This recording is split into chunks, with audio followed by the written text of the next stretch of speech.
హల్లెలూయా. దేవుని యొక్క మహా ఉన్నతమైనటువంటి కృపను బట్టి గడిచినటువంటి సెషన్కి రాకడ సంబంధిత సూచనలు, రాకడ సంబంధిత గుర్తుల్లో నుండి ఒక 10 గుర్తులను మనం పూర్తి చేసుకోవడానికి దేవుడు చక్కటి అనుమతి, అవకాశం అనేటువంటి దాన్ని మనందరూ కూడా అనుగ్రహించారు. ఎన్నైనా దేవుని రాకడ గుర్తులు ఇంకేమన్నా ఉంటాయంటారా, అయిపోయినాయి అంటారా? మాట్లాడుకుంటూ వెళ్తే చాలా ఉన్నాయి, 1-2 కాదు, సంవత్సరం అంతా దీని మీదే మాట్లాడుకోవచ్చేమో అని అనిపించే అన్ని రాకడ గుర్తులన్నీ కూడా పరిశుద్ధాత్మ దేవుడు బైబిల్ గ్రంథంలో నిషిక్తం చేసి ఉంచాడంట. అంత అద్భుతమైనటువంటి సమాచారం ఇంకా దాగి ఉంది. అయితే ఈనాటికి 10 గుర్తులు, 10 సూచనలైన ఈ రోజున 11వ రాకడ సూచన, 11వ రాకడ గుర్తు అంటాను. నిజంగా ఎంత అద్భుతమైనటువంటి సూచనలు అంటే అంత అద్భుతమైన సూచన. అయితే ఈ మాట చాలామందికి అపార్థం అవ్వడానికి గల కారణం ఏంటంటే బోధించే వాళ్ళకి అర్థం కాలేదు. అర్థం కాని కారణాన్ని బట్టి వినేవాళ్ళు అపార్థం చేసుకున్నారంటాను. అయితే ఏంటి అనే విషయం కంటే కూడా ఒకసారి ప్రకటన గ్రంథం 11వ అధ్యాయాన్ని ప్రధాన ప్రాముఖ్యమైన అంశంగా తీసుకుని మనం ముందుకు వెళ్ళడానికి ప్రయత్నం చేద్దాం. చూడండి, ప్రకటన గ్రంథము 11వ అధ్యాయము 7వ వచనము. వారు సాక్ష్యము చెప్పుట ముగింపగానే అగాధములో నుండి వచ్చే క్రూర మృగము వారితో యుద్ధము చేసి జయించి వారిని ఏం చేసిందంటే చంపును అనేటువంటి మాట కనబడతా ఉంది. ఇప్పుడు మనం మత్తయి సువార్త 24వ అధ్యాయంలో కనబడేటువంటి ఆ రాకడ గుర్తుని మనం ఒకసారి స్మరించి ముందుకు వెళ్ళే ప్రయత్నం చేద్దాం. మత్తయి సువార్త 24వ అధ్యాయము. గడిచిన సెషన్లో దేవుని రాకడ గుర్తులు మనం మాట్లాడుకున్నది అనేకుల ప్రేమ చల్లారును, బైబిల్ అనేటువంటిది నిషేధించబడుతుంది. ప్రపంచానికి ధర్మాన్ని నేర్పినటువంటి ఈ ధర్మ గ్రంథం కాస్త ధర్మ విరోధి మూలంగా కొట్టివేయబడుతుంది అనే విషయాన్ని మీతో నేను పంచుకున్నాను. తర్వాత సూచనకైనా మనం గమనిస్తే చూడండి, అనేకుల ప్రేమ చల్లారుని తర్వాత 24:13 అంతము వరకు సహించిన వాడెవడో వాడే రక్షించబడును అనే మాట మాట్లాడిన అనంతరం ఆ రాయబడిన మరొక మాట చూడండి, మరియు ఈ రాజ్య సువార్త సకల జనములకు సాక్ష్యార్థమై లోకమందంతటను ప్రకటింపబడును. అట్టి తర్వాత ఏమొస్తుందంటే అంతము వచ్చును. సకల జనముల సాక్ష్యార్థమై లోకమందంతటా కూడా ఏం ప్రకటించబడుతుందంట? సువార్త ప్రకటించబడుతుందంట. సువార్త ప్రతి దేశానికి ప్రకటించబడేంత వరకు కూడా ఏం రాదన్నమాట, అంతం అనేటువంటిది రాదు. కాబట్టి చాలామంది ఈ వచనాన్ని అర్థం చేసుకోవడం సరైన విధంగా లేకపోవడం వల్ల విన్నవాళ్ళు కూడా అపార్థమైంది. ఇక విషయం చెప్తున్నాను, జాగ్రత్తగా గమనించండి. ఎవరైతే క్రైస్తవులుగా ఈనాటికి పిలువబడుతున్నారో వారు చాలామంది ఉన్నారు. వాళ్ళు ఏమంటారంటే, పాస్టర్ గారండి, రాకడ ఇంకా జరగదండి, రాకడ ఇంకా చాలా సమయం ఉందండి, ఇంకా నెరవేరవలసిన సూచనలు చాలా నెరవేరాలండి అని అంటూనే వాళ్ళు ఎత్తు చూపేటువంటి వచనం ఏదన్నా ఉందంటే ఈ వచనమే. ఏమంటారంటే వాళ్ళు యావత్ ప్రపంచం అంతటికీ సువార్త చేరేంత వరకు కూడా దేవుని రాకడ జరగదండి.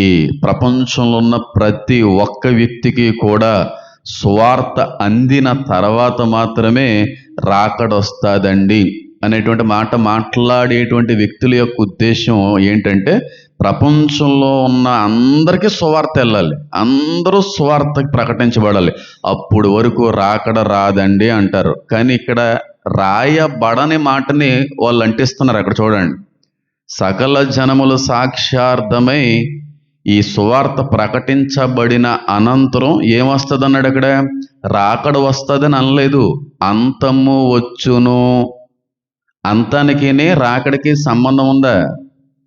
ఏకంగా లేని పదాన్ని, లేని వర్డ్ని అక్కడ పెట్టేసి వాళ్ళకి నచ్చినట్టుగా వాక్యాన్ని వాళ్ళు తీసేసుకుని ఆ, ఇతరులకు బోధించడం వల్ల ఎన్ని అనర్థాలు వస్తూ ఉన్నాయి తెలుసా?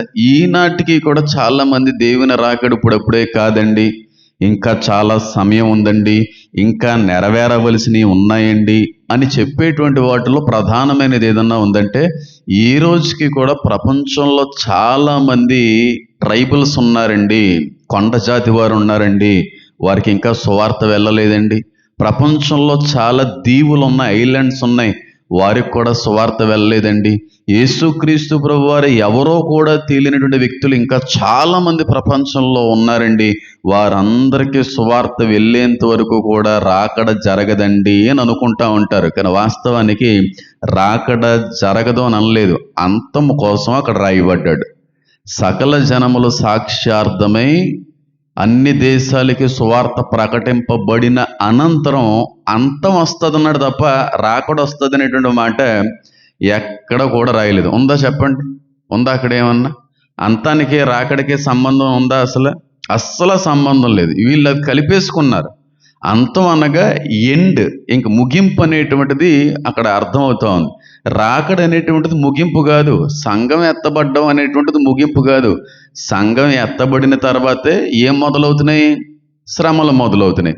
కానీ ఇక్కడ అంతం అనేది ఏంటి? పూర్తిగా ఇంక ఎండ్ అన్నమాట. నేనే ఆదియు అంతమునై ఉన్నాను అంటే భూమి నాశనమయ్యిపోయేటువంటి అంతం కోసం మాట్లాడుతున్నాడు. సకల జనాలకి సువార్త ప్రకటించబడకుండా భూమి అంతం కాదు. రాకడ వేరు, అంతం వేరు. ఇది ఇష్టానుసారమైనటువంటి రీతిలో బోధించే వాళ్ళ యొక్క పొరపాటు ఉండొచ్చు. చాలామంది దీన్ని బట్టి తప్పిపోయేటువంటి ప్రమాదం కూడా చాలా ఉందంటాను. కాబట్టి జరగవలసిన సూచన ఏంటంటే, నెరవేరవలసిన గుర్తు ఏంటంటే, మళ్ళీ చదువుతున్నాను చూడండి. మరియు ఈ రాజ్య సువార్త సకల జనములకు సాక్ష్యార్థమై లోకమందంతటను ప్రకటింపబడును. అట్టు తర్వాత ఏమొస్తుందంటే అంతము వస్తుంది అనేటువంటి మాట కనబడుతుంది. ఒకసారి మనం కొరింథీయులకు రాసినటువంటి పత్రిక, మొదటి పత్రిక 15వ అధ్యాయానికన్నా చూస్తే ఆ అంతం ఏంటి అనేటువంటిది అక్కడ కనబడుతుంది చూడండి. ఇంక మనం పట్టుకున్న దానికి కుందేలుకి 4 కాళ్ళు అన్నట్టుగా వాదించుకుంటూ వెళ్ళేంత వరకు కూడా వాక్యం అందరికీ అపార్థం అవుతూనే ఉంటుందంటాను. చూడండి ఎంత అద్భుతంగా రాసుకుని వచ్చాడు ఆయన. ఒకే వచనాన్ని పడేసుకుని ఒకే దాన్ని పట్టుకుని ఇంక ఇదే కరెక్టు అన్నట్టుగా ఉన్నాం అనుకోండి, మనం తప్పిపోవడంతో పాటుగా చాలామందికి నష్టపోవడానికి కారణం అవే అవకాశం ఉందంటాను. ఒకసారి చూడండి, మొదటి కొరింథీయులకు రాసినటువంటి పత్రిక 15వ అధ్యాయము 24వ వచనం. అట్టు తర్వాత ఆయన సమస్తమైన ఆధిపత్యమును, సమస్తమైన అధికారమును, బలమును కొట్టివేసి తన తండ్రి అయిన దేవునికి రాజ్యం అప్పగించును. అప్పుడు ఏమొస్తుందంటే అంతం వస్తుందంటే. తన తండ్రి అయిన దేవుడికి రాజ్యం అప్పచెప్పేంత వరకు కూడా ఏమి రాదంట? చెప్పాలి, అంతం అనేటువంటిది రాదు. ఇది ఎప్పుడు జరుగుతుంది? దేవుడు బహిరంగంగా భూమి మీదకు అడుగుపెట్టి 1000 ఏండ్ల పరిపాలన చేసిన తర్వాత తండ్రికి ఇచ్చేటువంటి మహా గొప్ప బహుమానం ఏదన్నా ఉందంటే నూతన యెరూషలేము అనేటువంటి సంఘం. అది ఇచ్చిన తర్వాత అంతం అనేటువంటిది జరుగుతుందని రాయబడి ఉంటే, దీన్ని రాకడికి కలిపేసి మాట్లాడేటువంటి ప్రమాదం చాలా ఉంది, కొంతమంది జరిగిస్తూ ఉన్నారు. కాబట్టి మీరు అర్థం చేసుకోవాల్సిన విషయం ఏంటంటే, సకల జనములకు సాక్ష్యార్థమై ఈ సువార్త ప్రకటింపబడకుండా అంతము రాదు అనేటువంటి దానికి సంఘం ఎత్తబడేటువంటి దానికి సంబంధం లేదు. అర్థమైంది నేను చెప్పింది? నోవాహు దినాల్లో అందరింటికి వెళ్ళి బొట్టు పెట్టి వచ్చేస్తుంది దేవుని ఉగ్రతను ఏమైనా చెప్పాడా?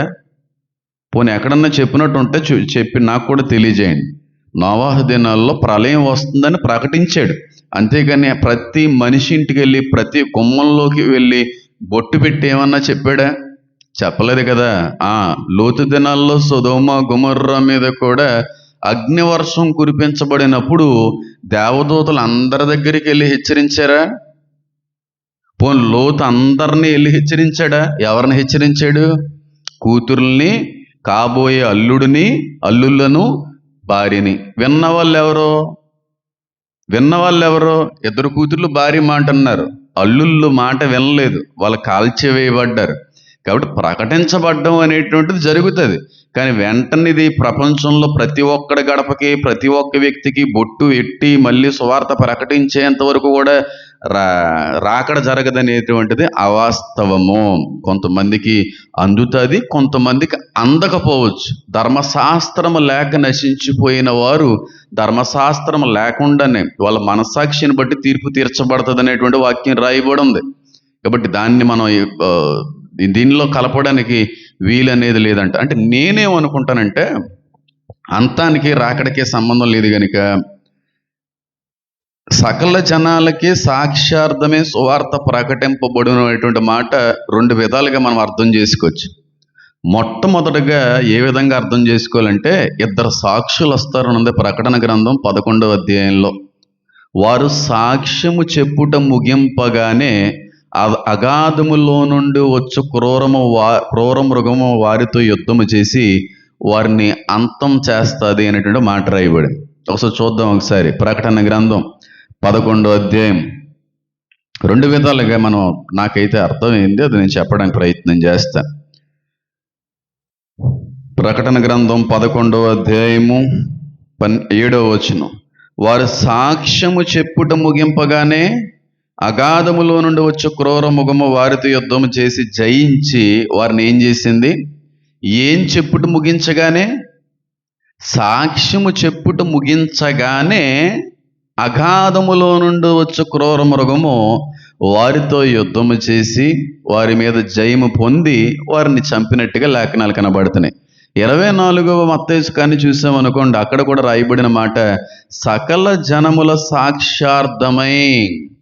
సాక్షార్థమై సువార్త ప్రకటింపబడకుండా అంతం అనేటువంటిది రాదు అనేటువంటి మాట కనబడుతుంది. నేను అనుకుంటాను సంఘం ఎత్తబడేంత వరకు కూడా సువార్త ప్రకటించబడుతూనే ఉంటుంది. ఇద్దరు సాక్షులు వచ్చిన తర్వాత కూడా సువార్త ప్రకటించబడుతూనే ఉంటుంది. మీకు విషయం చెప్పమంటారా? 1000 ఏండ్ల పరిపాలనలో కూడా సువార్త ప్రకటించబడుతూనే ఉంటుంది. ఇంకా వాక్యము సువార్త దేవుడు తెలియని వారు ఎవరో కూడా లేని విధంగా వచ్చేంత వరకు అంతము రాదు. కాబట్టి సంఘం ఎత్తబడేంత వరకు సువార్త మనం ప్రకటిస్తున్నాం. సంఘం ఎత్తబడిన తర్వాత ఇద్దరు సాక్షులు సాక్ష్యాన్ని చెప్తారని రాయబడింది. తర్వాత 1000 ఏండ్ల పరిపాలనలో కూడా సువార్త ప్రకటించబడుతుంది. 1000 ఏండ్ల పరిపాలన తర్వాత అంతం అనేటువంటిది వస్తుందని లేఖనాలు చాలా స్పష్టంగా కనబడుతూ ఉన్నాయి. కాబట్టి ఇద్దరు సాక్షులు సాక్ష్యము చెబుతారు అనేటువంటి విషయం రాయబడింది. మీరు కానీ గమనించారనుకోండి, జకరియా గ్రంథం 14వ అధ్యాయంలో రాయబడిన మాట ఏంటంటే, 1000 ఏండ్ల పరిపాలనలో కూడా కొంతమందిని దేవుని ఆరాధించడానికి వస్తారు, కొంతమంది ఆరాధించడానికి రారంట. అంటే కొంతమంది తెలుసుకుంటారు నిజమైనటువంటి దేవుడు ఎవరో అని. 1000 ఏండ్ల పరిపాలనలో కూడా తెలుసుకుని వాళ్ళు ఉంటారు, తెలుసుకోని వ్యక్తులు కూడా ఉంటారు. కానీ ప్రకటన 20వ అధ్యాయంలో కానీ మనం గమనిస్తే తెలుసుకున్న వారిని తెలుసుకోలేని వారిని కూడా మోసగించి వీళ్ళందరినీ కలుపుకొని మళ్ళీ ఇజ్రాయేలు యెరూషలేము మీదకి దండయాత్ర చేస్తాడు.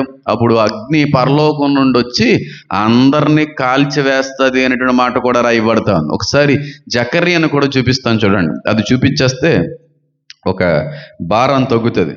జకర్యా గ్రంథం 14వ అధ్యాయం 16వ వచనం.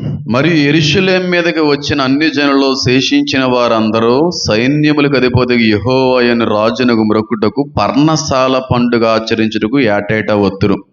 లోకమందుండు కుటుంబములో సైన్యములకు అధిపతికి యెహోవా అయిన రాజునకు మొక్కుటకే యెరూషలేముకు రాని వారందరి మీద కూడా వర్షము కురవకుండును. దేవుణ్ణి ఆరాధించడానికి వచ్చే వాళ్ళు ఉంటారంటే 1000 ఏండ్ల పరిపాలనలో, ఆరాధించకుండా దూరంగా ఉండి చూస్తున్నటువంటి అన్ని జనాంగం కూడా ఉంటుందంట. కాబట్టి ఆరాధించిన వారందరికీ ఆ సమయంలో క్షమాపణ ఉంటుందంటే దాని మీద క్లారిఫికేషన్ దేవుడు ఇవ్వలేదు. ఎందుకంటే 20వ ప్రకటన గ్రంథంలో రాయబడిన మాట ఏంటంటే అందరినీ మళ్ళీ మోసం చేస్తాడంటే మాట రాయబడింది. చూడండి, అది కూడా చూపించేసి నేను వాక్యంలోకి వెళ్ళిపోతాను. 20వ ప్రకటన 7వ వచనం. 1000 సంవత్సరాలు గడిచిన తర్వాత సాతాను తానున్న చెరలో నుండి విడిపింపబడును. భూమి నలుదశల యందుండు జనములను లెక్కకు సముద్ర పిసకవలె ఉన్న గోగు మాగోగు అని వారిని మోసపరిచి వారిని యుద్ధము పోగు చేయటకే వాడు బయలుదేరును. అందరినీ అన్నడా? అనువారిని మోసపరిచి వారిని యుద్ధము చేయటకే వాడు బయలుదేరను.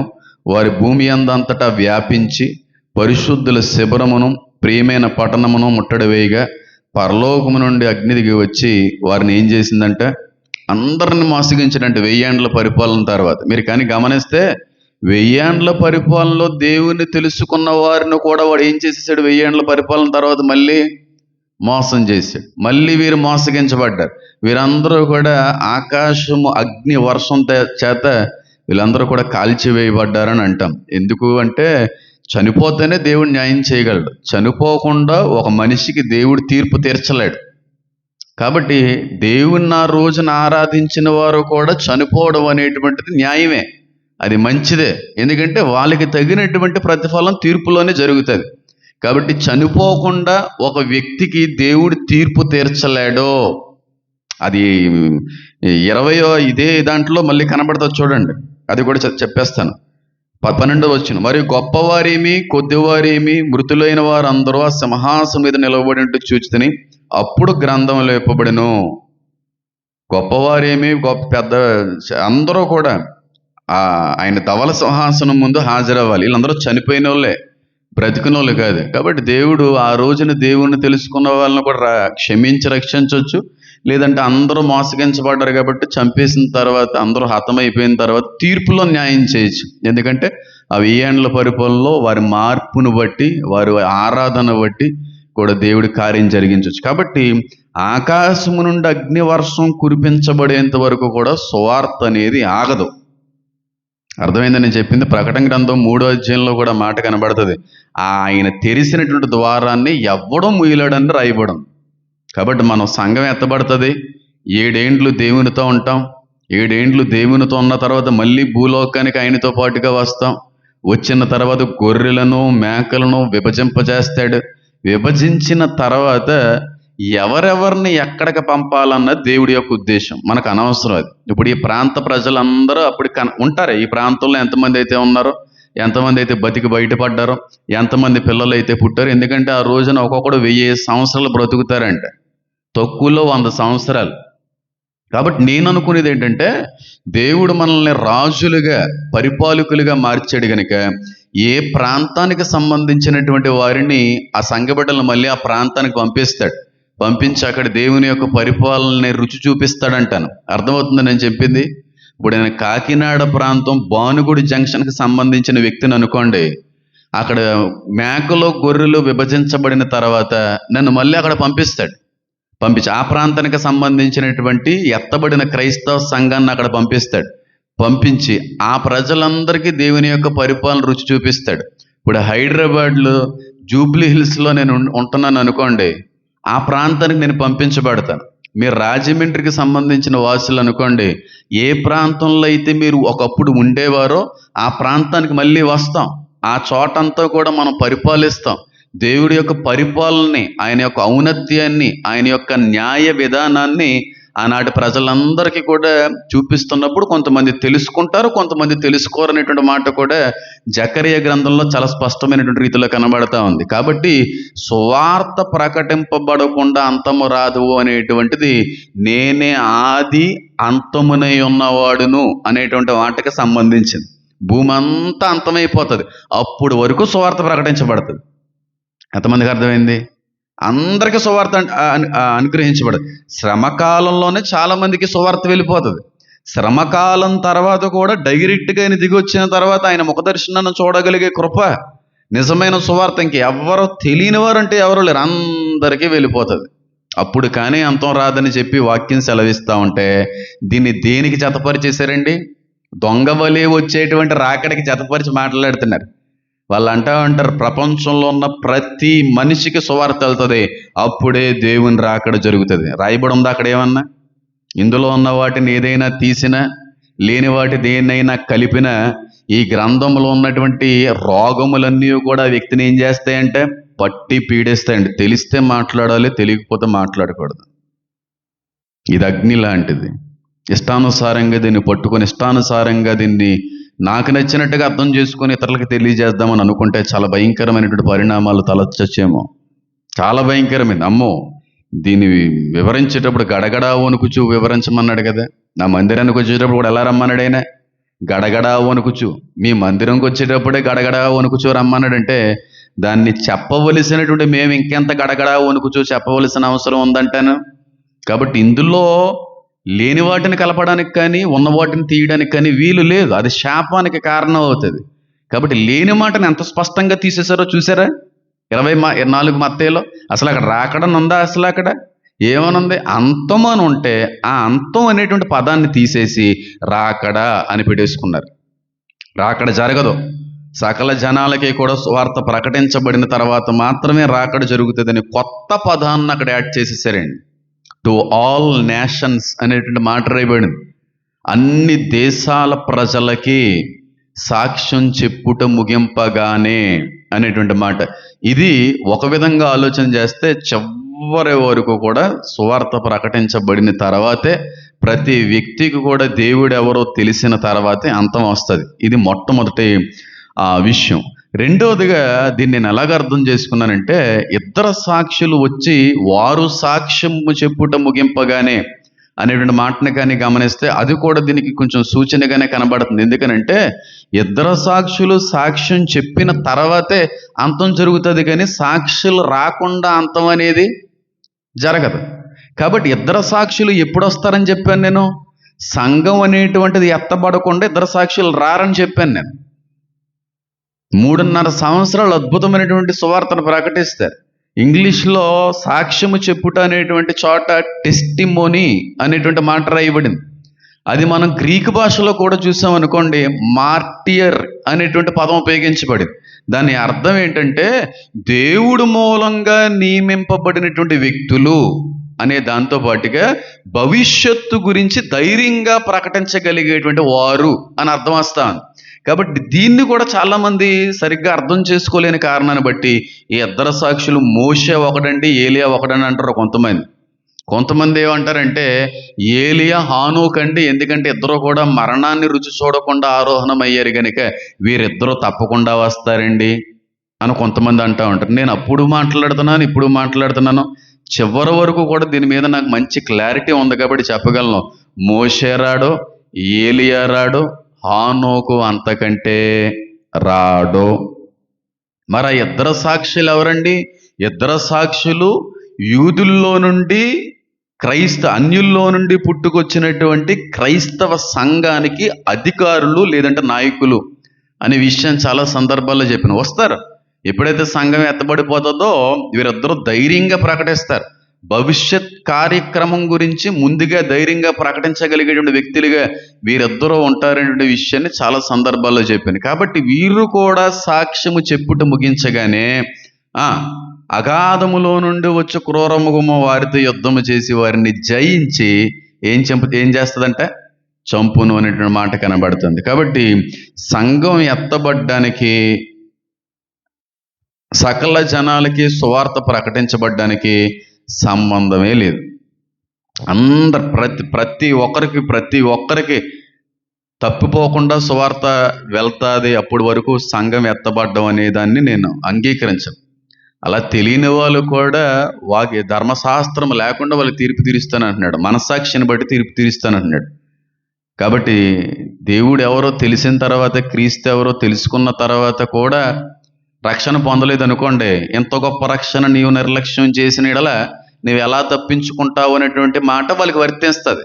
అసలు యేసయ్యే తెలియదు అనుకోండి వాళ్ళకి, అసలు యేసయ్య గురించి జీవితంలో ఎప్పుడు వినలేదు అనుకోండి, వాళ్ళు సువార్త ఈ రోజు వరకు వాళ్ళ చెవిన పడలేదు అనుకోండి, చనిపోయారు ఆ వ్యక్తులు, అప్పుడు ధర్మశాస్త్రానుసారంగా తీర్పు తీర్చబడదు. వారి మనస్సాక్షిని బట్టి ధర్మశాస్త్రం లేకపోయినా ధర్మశాస్త్రానుసారంగా వాళ్ళు బ్రతికారు అనుకోండి, అంటే పరిశుద్ధంగా, నీతిగా, న్యాయంగా, ఒకరిని ప్రేమిస్తూ, ఎవరిని అన్యాయం చేయకుండా, ఎవరిని దోచుకోకుండా, దేవుడు ఎలాగైతే బైబిల్లో ఉన్నటువంటి వ్యక్తుల్ని ఉండాలని కోరుకున్నాడో అదే విధమైన రీతిలో బ్రతికారు అనుకోండి, దాని ప్రకారమైన తీర్పు ఉంటుంది.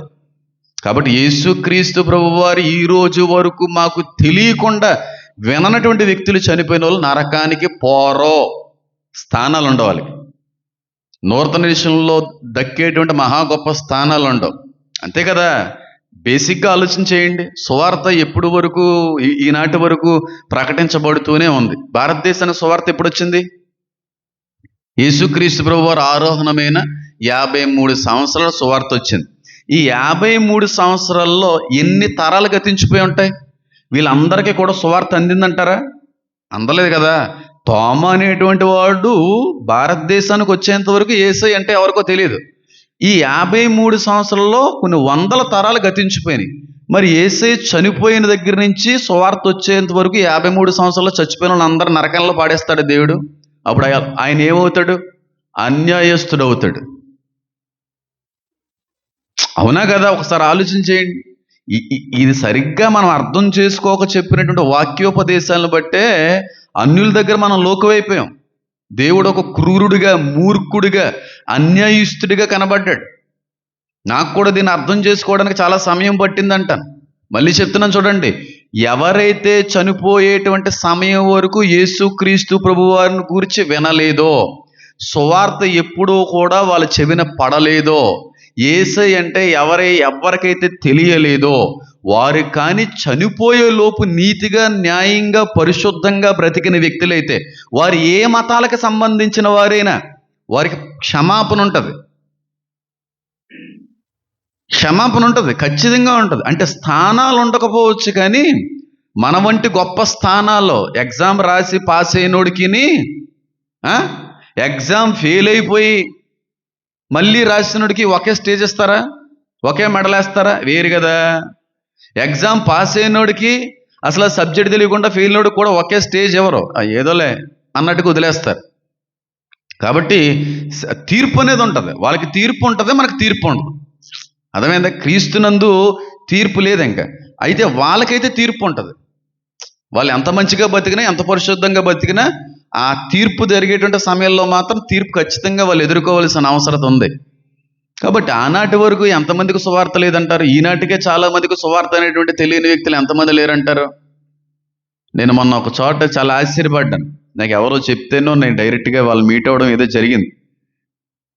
యేసయ్య అంటే ఎంతకే వాళ్ళకి తెలుసా అంటే ఒక ఏరియా, ఒక లైన్ అంతా వాళ్ళకి అసలు యేసయ్య అంటేనే తెలియదంట ఈ రోజు వరకుని. యేసయ్య అనేటువంటి దేవుడు ఉన్నాడు అనేటువంటి విషయమే చాలా మందికి తెలియదంట ఈ రోజు వరకు మన ఆంధ్రప్రదేశ్లో. మరి కొండల్లో, కోనల్లో, దీవుల్లో ఉన్న వాళ్ళ పరిస్థితి ఏంటి? కాబట్టి 1000 ఏండ్ల పరిపాలన పూర్తయ్యే సమయానికి అందరికీ వెళ్ళిపోద్ది సువార్త, అప్పుడు అంతం వస్తుంది. కానీ ఇద్దరు సాక్షులు ప్రకటించేటువంటి సాక్ష్యం ఏంటంటే, గ్రీకు భాషను బట్టి కానీ మనం అర్థం చేసుకుంటే, భవిష్యత్తులో జరిగేటువంటి వాటిని గురించి ప్రవచించుట ముగింపగానే అని అర్థం చేసుకోవాలి. నేను అనుకుంటా ఉంటాను, ఈ ఇద్దరు కూడా 2 దేశాలకి సంబంధించిన నాయకులై ఉండొచ్చు, 2 దేశాలకి సంబంధించిన అధ్యక్షులై కూడా ఉండొచ్చు అని అంటాను. ఎందుకు ఈ మాట మాట్లాడుతున్నారంటే, భూనివాసులందరినీ బాధించినందున అనే మాట రాయబడింది. ఇద్దరు సాక్షులు భూనివాసులు భూమి అన్ని చోట్లకి వెళ్ళి బాధిస్తారా అని ఎక్కడ రాయబడలేదు. చూడండి ఒకసారి. ప్రకటన గ్రంథం 11వ అధ్యాయం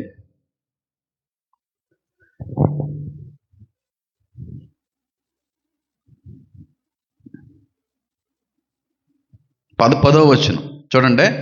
ఈ ఇద్దరి ప్రవక్తలు భూనివాసులను బాధించినందున భూనివాసులు వారి గతి చూచి సంతోషించుచు ఉత్సహించుచు ఒకరినొకడు కట్నములు పంపుకొందురు. ఈ ఇద్దరు ఏం చేశారంటే, భూనివాసుల్ని, భూమి మీద ఉన్నటువంటి ప్రతి దేశ ప్రజల్ని ఏం చేశారని ఉంది అక్కడ? బాధించారు అనేటువంటి మాట కనబడతా ఉంది. నేను ఈ ఇద్దరు సాక్షుల మీద ఫుల్ క్లారిటీ మీద లేను. నేను అన్నిటి మీద ఒక మంచి క్లారిటీలో ఉన్నాను, కానీ ఈ ఇద్దరు సాక్షుల గురించి చెప్పే విషయంలో నాకు క్లారిటీ ఫుల్గా లేదు. నా యొక్క అభిప్రాయం, నాకు ఒక ఉన్నటువంటి ప్రేరణ తప్ప ఇది 100% కరెక్ట్ అని చెప్పే క్లారిటీ లేదు నాకు దీని మీద. నేను ఆల్రెడీ దీని మీద దేవుడి దగ్గర చాలాసార్లు అడిగాను. దీని గురించి కొన్ని విషయాలు తెలియజేశారు తప్ప సంపూర్ణంగా ఆ ఇద్దరు ఎవరు అనేటువంటి విషయం మాత్రం దేవుడు ఈరోజు వరకు నాకు చెప్పలేదు. చెప్పని దాని గురించి నేను ఎలా మాట్లాడగలను? గడిచినటువంటి దినాల్లో కూడా 2 రోజులు దేవుడితో గడిపాను ఈ విషయం మీదే. కొన్ని విషయాలు ఈనాటి వరకు నాకు తెలియని విషయాలు నేర్పించాడు తప్ప ఆ ఇద్దరు వ్యక్తులు ఎవరో అనేది మాత్రం నేర్పించలేదు, చెప్పలేదు ఆయన నాకు. ఆ ఇద్దరు వ్యక్తులు వీళ్ళే, ఆ పేర్లు వీళ్ళే అని చెప్పగలిగే క్లారిటీ లేదు. కానీ ఒక చిన్న ఎగ్జాంపుల్ చెప్తాను. వీరిద్దరూ అయితే ట్రంప్ లేదా నెతన్యాహు అని అనుకోవడానికి అవకాశం ఉందని కూడా అంటలే, కానీ ఎగ్జాంపుల్ కోసం చెప్తున్నాను అంతే.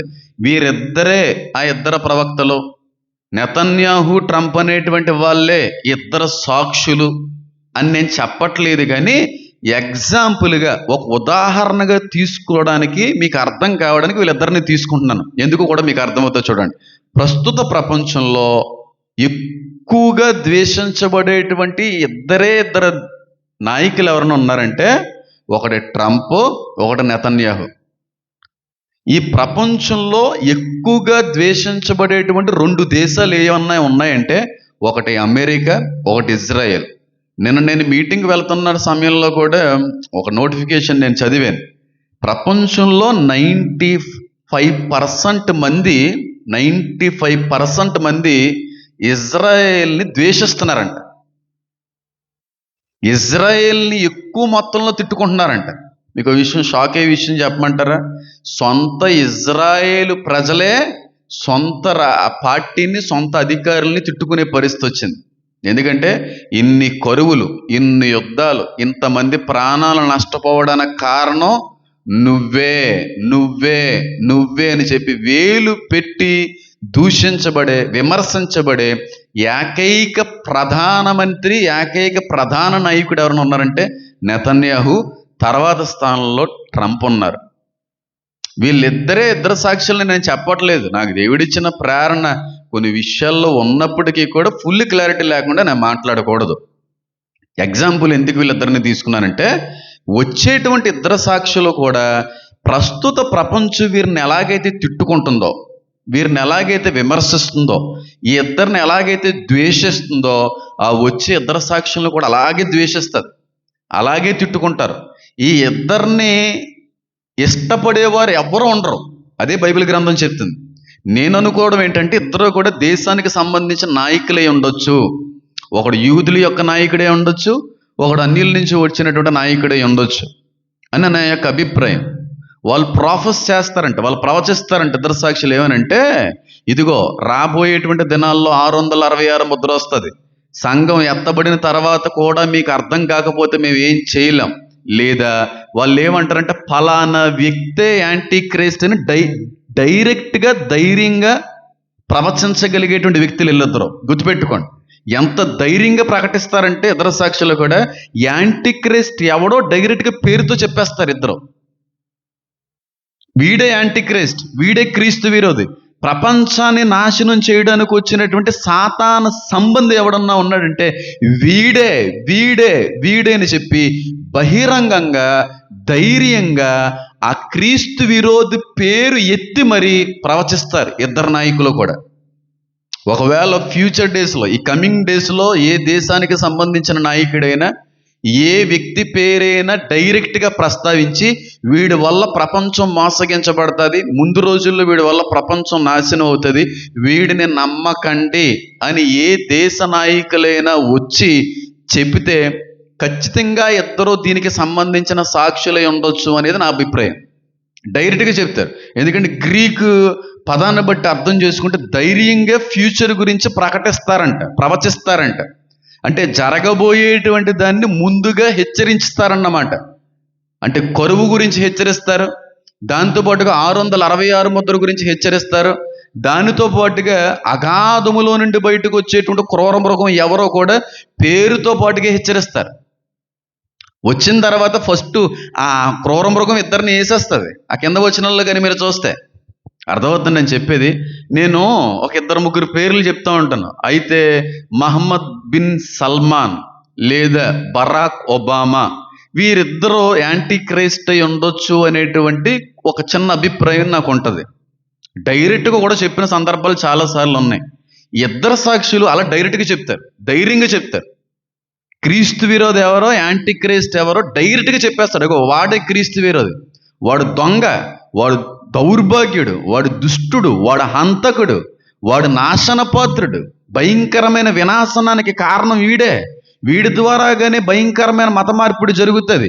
వీడిని నమ్మకండి చెప్పి 3.5 సంవత్సరాలు ప్రవచిస్తారు ఫ్యూచర్ గురించి, వీడు వచ్చి చేసేటువంటి పనుల గురించి, వీడు చేసేటువంటి దౌర్జన్యం గురించి, వీడు తీసుకొచ్చేటువంటి కొత్త చట్టాల గురించి 3.5 సంవత్సరాల్లో పేరు పెట్టి క్రీస్తు విరోధి వీడే అని చెప్పి ప్రవచించిన 3.5 సంవత్సరాలకి చంపేస్తారు. వీడొచ్చి వీళ్ళిద్దరిని చంపేస్తాడు. అర్థమవుతుందని చెప్పింది. వీళ్ళు ఫ్యూచర్ గురించి చెప్తారు ఇద్దరు సాక్షిలో కూడా. అది కూడా సువార్తే కదా. ప్రవచనం అంటే సువార్తే, ప్రవచనం అంటే వాక్యం అనగా దేవుడి నుంచి వచ్చింది, దేవుడి దగ్గర వాక్యం ఉంది. కాబట్టి ఇద్దరు సాక్షులు కూడా ఏలియా మోషే హానుకులు కాదు, దేవుని యొక్క శక్తి వారి మీద ఉంచబడిందని ఉంది వాక్యంలో.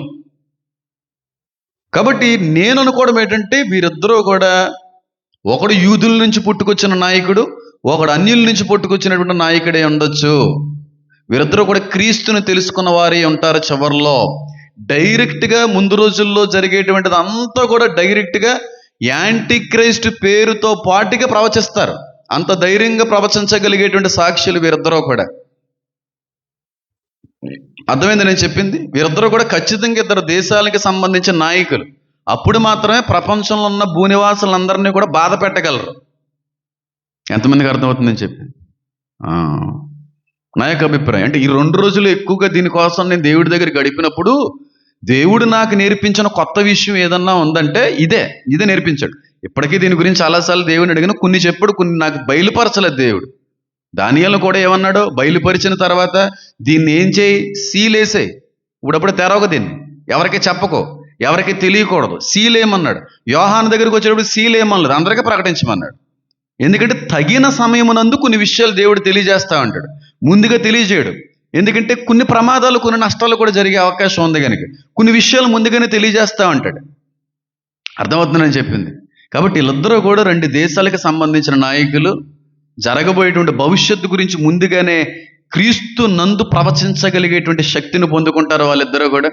యాంటీ క్రైస్ట్ ఎవరో బహిరంగంగా పేరుతో పాటుగా ప్రవచిస్తారు. వీడిని నమ్మకండి, వీడు అందరూ మీరందరికీ వీడు హీరోలా కనబడుతున్నాడు, వీడు ఒక సమాధానకర్తగా కనబడుతున్నాడు, వీడి శాంతి సమాధానాన్ని తీసుకుని వచ్చేటువంటి మహా గొప్ప వ్యక్తిగా మీకు కనబడుతున్నాడు. కానీ వీడు మంచోడు కాదండి. ముందు రోజుల్లో మిమ్మల్ని అందరినీ మోసం చేస్తాడండి, మిమ్మల్ని అందరినీ హరింపజేస్తాడండి, మిమ్మల్ని అందరినీ బలవంతంగా ముద్ర వేయిస్తాడండి. వీడు నమ్మకండి అని చెప్తున్న సమయంలోనే ఇద్దరితో వాడు యుద్ధం చేసి ఇద్దరిని కూడా చంపేస్తాడని ఉంది. ధైర్యంగా ప్రవచిస్తారు. కొన్ని విషయాలను ఎలాగైతే ధైర్యంగా ఏది కూడా దాచిపెట్టకుండా చెప్పేస్తున్నానో, నాకు 1000 రెట్లు ధైర్యంతో చెప్తారు వాళ్ళిద్దరు దేశ నాయకులే. నాకు ఈ 2 days క్రితం నా యొక్క సమయంలో దేవుడిచ్చినటువంటి ప్రేరణను బట్టి డైరెక్ట్గా వాళ్ళు యాంటీ క్రైస్ట్ గురించి చెప్తారనే ప్రేరణ నేను నేర్చుకున్నాను. దేశ నాయకులై ఉండొచ్చు అనేటువంటి ప్రేరణ నేను చాలా విషయాలు నేర్చుకున్నాను. కొన్ని చెప్తున్నాను, కొన్ని చెప్పడానికి సరైన సమయం ఇంకా రాలేదంటాను. ఎందుకు మీరిద్దరూ దేశానికి సంబంధించిన నాయకులని మీరు అనుకుంటున్నారండి? ఎగ్జాంపుల్గా ట్రంప్ గారిని, నెతన్యాహు గారిని ఎందుకు తీసుకున్నారండి అంటే దానికి కూడా నేను క్లారిఫికేషన్ ఇస్తాను. వీళ్ళిద్దరిని బట్టి కూడా భూనివాసులందరూ కూడా బాధించబడినందున వారి గతి చూసి వాళ్ళు ఏం చేస్తారన్నది అక్కడ సంతోషించేదరు. నేను మళ్ళీ చదువుతున్నాను చూడండి, బాగా అర్థం అవ్వడానికి నేనైతే ప్రయత్నం చేస్తాను. మ్యాక్సిమం ఈ వరకు నేను తీసుకొని వచ్చే ప్రయత్నం చేస్తాను. చూడండి 11వ ప్రకటన గ్రంథం. ఈ ఇద్దరు ప్రవక్తలు భూనివాసులను బాధించినందున భూనివాసులు వారి గతి చూచి సంతోషించుచు ఉత్సహించుచు ఒకరినొకడు కట్నములు పంపుకుందరు. అంటే అప్పటికే వీళ్ళిద్దరు తలల మీద బేరం పెట్టేస్తున్నారన్నమాట ప్రపంచం అంతానే. అర్థమవుతుంది నేను చెప్పింది? వీళ్ళిద్దరు తలల మీద బేరం పెట్టారు, ప్రపంచం అంతా కూడా బేరం పెట్టారు. ఎవరైతే ఇద్దరిని లేపేస్తారో వాడికి ఎంత పెద్ద ప్రైజ్ మనీ ఇస్తానని చెప్పి ప్రపంచంలో ఉన్న చాలా మంది అప్పటికే ఫిక్స్ అయిపోయారు, డీల్ కుదిర్చేసుకున్నారు. ఎందుకంటే వీరిద్దరిని బట్టి భూమి అంతా కూడా ఇబ్బంది పడుతుంది, భూమి అంతా కూడా నాశనం, ఇబ్బందులు అనేటువంటి పడుతున్నారు కనుక వీళ్ళిద్దరు తలకే బేరం పెట్టి ఉంటుంది, డీల్ కుదుర్చుకొని ఉంటారు. అందుకే ఇక్కడ వాళ్ళు అక్కడికి, అక్కడ వాళ్ళు ఇక్కడికి మనీ ట్రాన్సాక్షన్ అనేటువంటిది, చాలా డీల్స్ అనేటువంటి ట్రాన్సాక్షన్ జరుగుతుంది. వీళ్ళిద్దరూ నేను పొందుకున్న ప్రేరణ బట్టి చెప్తున్నాను, ఇద్దరు కూడా ఇద్దరు దేశాలకి సంబంధించిన నాయకులు. ఒకడు యూదుల్లో నుంచి వచ్చే నాయకుడే ఉండొచ్చు, ఒకడైతే మాత్రం అన్నిల్లో నుంచి పుట్టుకునే క్రైస్తవ నాయకుడే ఉండొచ్చు. వీరిద్దరు స్వార్థను బట్టి కూడా, వీరిద్దరు ప్రవచనాన్ని బట్టి కూడా 2 ప్రదేశాల్లో బలమైన సంఘాలు కూడా కట్టబడతాయి. నేను ఖచ్చితంగా నమ్మగలను. ఇప్పుడు యూదుడు అయినటువంటి నెతన్యాహు ఒకవేళ ఇది ఇద్దరు సాక్షులు ఒక సాక్షి అనుకోండి, చివరి రోజులకు వచ్చేటప్పటికి నెతన్యాహు స్వయంగా యేసుక్రీస్తు ప్రభువే దేవుడు దేవుడు దేవుడు దేవుడు దేవుడు పలానా వ్యక్తి యాంటీక్రైస్ట్ అని ప్రవచించిన తర్వాత ఈ వ్యక్తి చనిపోయాడు అనుకోండి. యాంటీక్రైస్ట్ యొక్క స్వరూపం యూదులు తెలుసుకున్న తర్వాత వెంటనే యూదులందరూ కూడా ఎవరి మాటను గుర్తు చేసుకుంటారు చెప్పాలి? బేసిక్ జనరల్గా ఆలోచించండి, అర్థమైపోద్ది. అంతే.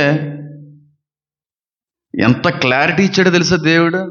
మళ్ళీ పైగా ఇద్దరు ప్రవక్తలు అన్నాడు, సేవకులు అనలేదు, నాయకులు అనలేదు, కాపర్లు అనలేదు. ప్రవక్తలకి, నాయకులకి, సేవకులకి తేడా ఏంటంటే, ప్రవక్తలో జరగబోయేటువంటి దాన్ని ముందుగానే దేవుని మూలంగా ప్రవచించగలరు. అర్థమవుతుంది నేను చెప్పింది? లేఖనాల్లో కూడా ఉన్నటువంటి మాట ఏంటో తెలుసా, ఈ గ్రంథం అర్థం చేసుకోవడానికి ప్రవక్తల యొక్క ఆత్మలో అని అన్నాడు, వారికి మాత్రమే అర్థం అవుద్దని చెప్పి అన్నాడు. అలాగని చెప్పి నేనేమి కాలర్ ఎగరేసుకొని నేను అది ఇదని చెప్పుకోవడానికి ఏమి నా ప్రయత్నం కాదు. కానీ ఎవరికి అర్థం అవుద్దంటే ప్రత్యేకించబడిన ప్రవక్తల ఆత్మగా తప్ప అర్థం కాదని కూడా లేఖనాల్లో సెలవిస్తూ ఉన్నారు. కాబట్టి వీళ్ళిద్దరూ కూడా దేశ నాయకులే ఉండొచ్చు, నా యొక్క అభిప్రాయం, బలమైన అభిప్రాయం. వీరి ఇద్దరిని బట్టి ప్రపంచం అంతా కూడా అతలాకుతలం అవుతుంది. భయంకరమైనటువంటి కరువులు ఎదుర్కొంటుంది వీళ్ళిద్దరి వల్ల. వీళ్ళిద్దరి వల్లే యుద్ధాలు అనేటువంటివి సంభవిస్తాయి. వీళ్ళిద్దరి వల్లే ఫినాన్షియల్ క్రైసిస్ అనేటువంటిది వస్తుంది. వీరిద్దరి వల్లే చాలా మంది ప్రాణాలు కోల్పోతారు. అందుకే వీరిద్దరిని ప్రపంచం అంతా కూడా ద్వేషించడం మొదలు పెడతాది. మీరు ఎలా క్లారిఫికే చేయగలరంటే చూడండి, అక్కడ రాయబడింది ప్రకటన గ్రంథం 11వ అధ్యాయం. నేను చదువుతున్నాను చూడండి.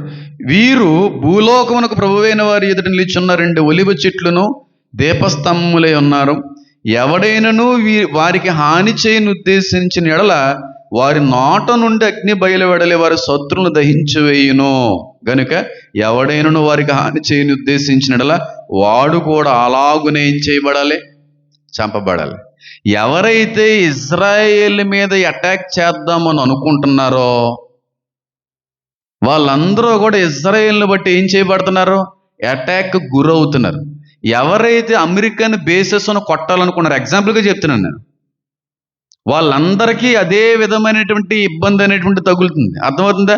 వారి నోట నుండి అగ్ని బయలు వెడలే వారిని దహించు అని అంటే నోట్లో నుంచి అగ్గి వచ్చేస్తుందని కదా దాని అర్థం. వాళ్ళ నోటి మాటను బట్టి, వారి సెలవును బట్టి అవతల వ్యక్తులకి హాని, యుద్ధాన్ని బట్టి వాళ్ళు ఇబ్బంది పడతారని అర్థం. ఎవరైతే వీరి మీద యుద్ధం చేస్తారో, వారు జరిగిస్తారో, వారు యుద్ధం చేసిన వారు అలాగే అటాక్ గురే వాళ్ళు చంపబడతారు. అర్థమవుతుంది నేను చెప్పింది? ఎగ్జాంపుల్ చెప్తాను. ఇజ్రాయేల్ మీదకి ఇరాన్ అటాక్ చేసింది. ఇజ్రాయేల్ మళ్ళీ అటాక్ చేసిన కారణాన్ని బట్టి ఇరాన్లో ఉన్నటువంటి వ్యక్తి ఏం చేయబడ్డాడు? చంపబడ్డాడు. ఎంతమందికి అర్థమవుతుంది? ఇప్పుడు బల్బులు నెమ్మదిగా వెలుగుతున్నాయని నేను నమ్ముతున్నాను. ఎవరైతే వీరి మీద యుద్ధం చేస్తారో ఆ యుద్ధం చేసిన వాళ్ళే చంపబడతారు. అంటే వీళ్ళది పై చేయి ఉంటుందని అర్థం. నోట నుండి అగ్ని బయలువెడలే అంటే మీరు అర్థం చేసుకోవాల్సిన విషయం ఏంటంటే, ఇప్పుడు యుద్ధాలు జరుగుతున్నాయి కదా, missiles, drones, jets, fighter jets, అవన్నీ కూడా ఫైర్ చేస్తున్నప్పుడు మిసైల్స్ ఏం పుట్టిస్తూ ఉంటాయి? అగ్నిని పుట్టిస్తూ ఉంటాయి. ఒక మిసైల్ వచ్చి భూమి మీద పడింది అనుకోండి, అక్కడ జరిగే విస్ఫోటనం కంటే కూడా అగ్ని ఎక్కువగా రగులుతుంది అక్కడ. యుద్ధాలకు సాదృశ్యంగా ఉన్నటువంటి మాటది. అందుకే అలంకారాలు ఎక్కువ ఉంటాయి ప్రకటన గ్రంథంలో. ఇష్టానుసారంగా దీన్ని చదివి మనకు నచ్చినట్టుగా అర్థం చేసుకుందాం అంటే శాపం వచ్చేస్తుంది. అందుకే సేవకులు దీని గురించి ప్రత్యేకంగా ప్రతిష్ఠించబడిన వ్యక్తులు చెప్పేంత వరకు మనం వేచి ఉండడం చాలా మంచిది. నాకు తెలిసినంత వరకు ప్రపంచంలో ఈనాటికి ప్రకటన గ్రంథం మీద నిజమైనటువంటి వివరణ ఇచ్చినటువంటి వ్యక్తులు 5 ఉన్నారు నాకు తెలిసినంత వరకు. చాలా తక్కువ. దేవుడు అందరినీ వాడుకుంటాడు బైబిల్ని ప్రకటించడానికి. ధైర్యంగా చెప్పగలను, ప్రభువును అతిశయిస్తూ చెప్పగలను, ప్రకటన గ్రంథాన్ని వివరించడానికి మాత్రం చాలా పర్టికులర్గా కొంతమందిని ఏర్పాటు చేసుకుంటాడు. చాలా లిమిట్గా ఉంటారు వాళ్ళు. గొప్ప చేసుకోవడానికి ఈ మాట చెప్పట్లేదు నేను. అంటే మిగతా గ్రంథాల మీద వాళ్ళకి పట్టు ఉండదని కాదు, అన్ని గ్రంథాల మీద పట్టు ఉంటే దీని మీద స్పెసిఫిక్ వరం అనేటువంటి దేవుడు అనుగ్రహిస్తాడని నా యొక్క ఆలోచన. ఎందుకంటే ప్రవక్తల యొక్క ఆత్మలకి ఇది అర్థమవుతుంది అనేటువంటి మాట ప్రకటన గ్రంథంలో రాయబడి ఉంది స్పష్టంగా. సరే, ఎవరైతే వీరిని బాధించే ప్రయత్నం చేస్తారో వారి శత్రువులు ఏం చేయబడతారంటే ఈ మిజైల్స్ని బట్టి, ఫైటింగ్ జెట్స్ని బట్టి, డ్రోన్స్ని బట్టి వాళ్ళు అదే విధమైన అటాక్ గురవుతారంటే మాట కనబడుతుంది. ఎవరైతే అమెరికా మీద దాడి చేయాలనుకున్నారో, ఎవరైతే ఇజ్రాయెల్ మీద దాడి చేయాలనుకున్నారో ఆ దాడి చేయాలనుకున్న వారే దాడికి గురై చచ్చిపోతున్నారు. ఎగ్జాంపుల్కి చెప్తున్నాను ఈ మాట. నేను అర్థమవుతుందని చెప్పేది. 2 దేశాలు ఉన్నాయి. ఆ 2 దేశాల నాయకుల్ని హతమార్చాలనేటువంటి ప్రయత్నం చేసేటువంటి వ్యక్తులకి అదే తిరిగి వస్తుంది. వాళ్ళని ఏం చెయ్యలేరని అర్థం. ఆ ఇద్దరిని ఎన్ని విధాలుగా చంపాలనుకున్నా వాళ్ళు చావరు. ఎందుకంటే ఆ సువార్త సాక్ష్యము చెప్పడం అనేటువంటిది ముగించబడేంత వరకు వాళ్ళిద్దరిని ఎవరూ చంపలేరు. అర్థమవుతుందని చెప్పేది. ఎన్ని విధాలుగా మర్డర్ అటెంప్ట్లు చేసిన, ఎన్ని రకాలైనటువంటి ఒప్పందాలు కుదుర్చుకున్నా, ఎంతమందికి ప్రొఫెషనల్ షూటర్స్కి డబ్బులు ఇచ్చి వాళ్ళని ఒప్పందం చేసుకున్నా వాళ్ళని ఏం చేయలేరు. వాళ్ళిద్దరిని ఏమీ చేయలేరు. పైగా వాళ్ళని చంపాలనుకున్న వాళ్ళు చచ్చిపోతారు యుద్ధంలో. ఎంతమందికి అర్థమవుతుంది? చెవి గలవాడు వినుడుగా కానీ యేసయ్య అనేవాడు. నేను మాత్రం ఎంతమందికి అర్థమవుతుంది అనేటువంటిది నా యొక్క ఊతపోతం. దాని వెనకాల చాలా అర్థం ఉందో అనుకోండి. వినబడుతుందా లేదా, వాక్యం వెళ్తుందా లేదా, గ్రహిస్తున్నారా లేదని చెప్పి ఒకసారి అప్రమత్తం చేయడానికి, అంతే, అంతకుమించేం కదా. యుద్ధం ఎవరైతే వీరిద్దరి మీద యుద్ధం చేస్తారో వాళ్ళే నాశనం అవుతారు తప్ప వీళ్ళకి ఏది కూడా చెక్కు చెదరదో. వీరిని హాని చెయ్యాలి, చంపాలనుకున్న వాళ్ళు చచ్చిపోతుంటారు, కానీ వీళ్ళకి మాత్రం ఏమైనా విధమైనటువంటి మరణమో సంభవింపదో. ఎప్పటి వరకు? దేవుని యొక్క కృప, దేవుడు వాడుకోవాలనుకున్నంత వరకు కూడా ఎవరు ఏం చేయలేరు. కానీ ఒకడు వస్తాడు, వాడు కూడా వీళ్ళిద్దరితో యుద్ధం చేసి ఇద్దరు చచ్చిపోవడానికి కారణం అవుతాడు. ఇది మొదటి విషయం. కింద లైన్లో కానీ వచ్చాం అనుకోండి, చూడండి. తాము ప్రవచింపు దినములు వర్షము కురవకుండా ఆకాశం మూయుటకు వారికి అధికారము కలదు.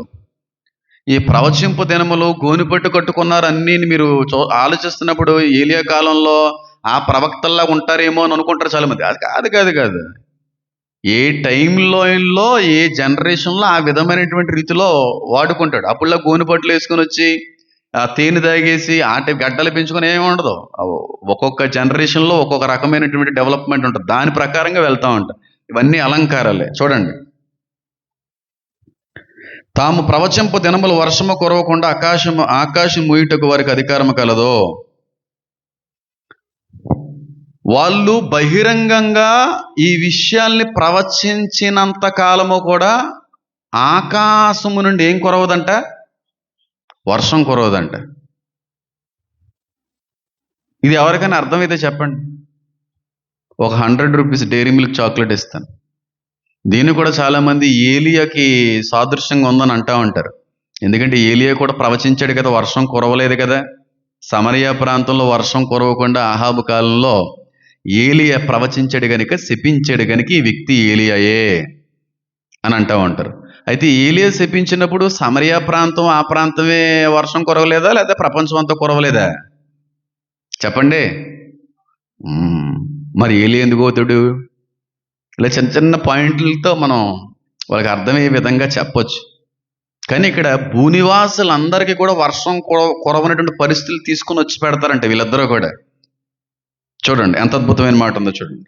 తాము ప్రవచింప దినములు వర్షము కురవకుండా ఆకాశం మూయటకు వారికి అధికారం కలదు.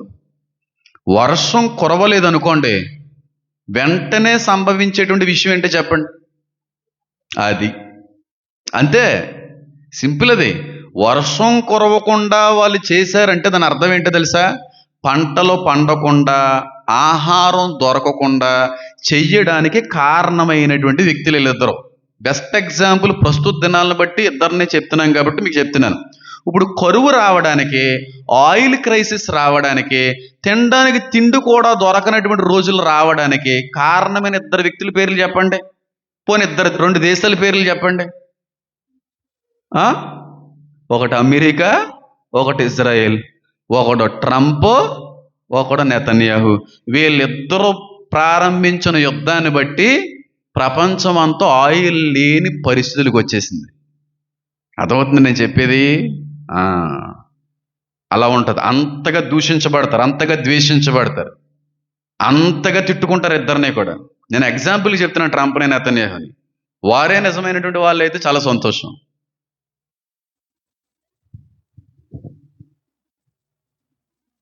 అర్థమవుతుంది. ఇప్పుడు ప్రపంచం అంతా తిట్టుకుంటుందా? మోడీ ఎలా మాట్లాడుతున్నాడంటే తెలుసా ట్రంప్తో? హీఈస్ రిప్పింగ్ ఆఫ్ అంటున్నాడు ట్రంప్. చీల్చేస్తున్నాడు మోడీ నన్ను. ఈ రోజు వరకు ఏ దేశ నాయకుడు విషయంలో నేను ఇలా ఇబ్బంది పడలేదు. అంత డైరెక్ట్గా మాట్లాడతాడండి మోడీ. నిర్మోహవాటంగా కొడతాడు మోడీ, చాలా గట్టిగా ఇస్తాడు. ఆ విషయం అయితే చాలా మంది నాకు కూడా చెప్పారు ఈ విషయాన్ని. మీరే అయితే మాకేంటి అని చెప్పి. కానీ ఇప్పుడు జరిగిన యుద్ధాన్ని బట్టి ప్రపంచంలో అన్ని చోట్ల కూడా ఆయిల్ ప్రైసెస్ పెరిగినాయి. భారతదేశంలోనే ఇంకా పెరగలేదు. నాయకుడు గొప్పోడేనండి. నాకు ఎక్కడ మోడీ అనేటువంటి వ్యక్తి నచ్చదంటే క్రైస్తవులకి, క్రైస్తవ వ్యతిరేకమైన భావజాలం కలిగిన వ్యక్తి కనుక, లేకపోతే సూపర్ నాయకుడైనా. సూపర్ నాయకుడు మన ఆర్థిక స్థితిని ఎక్కడ తీసుకెళ్ళి తెలుసా? $95కి ఎక్కడుండి తెలిసా? నాకు తెలిసి $66 ఉన్నప్పుడు తెలిసి నాకు. సూపర్ నాయకుడు.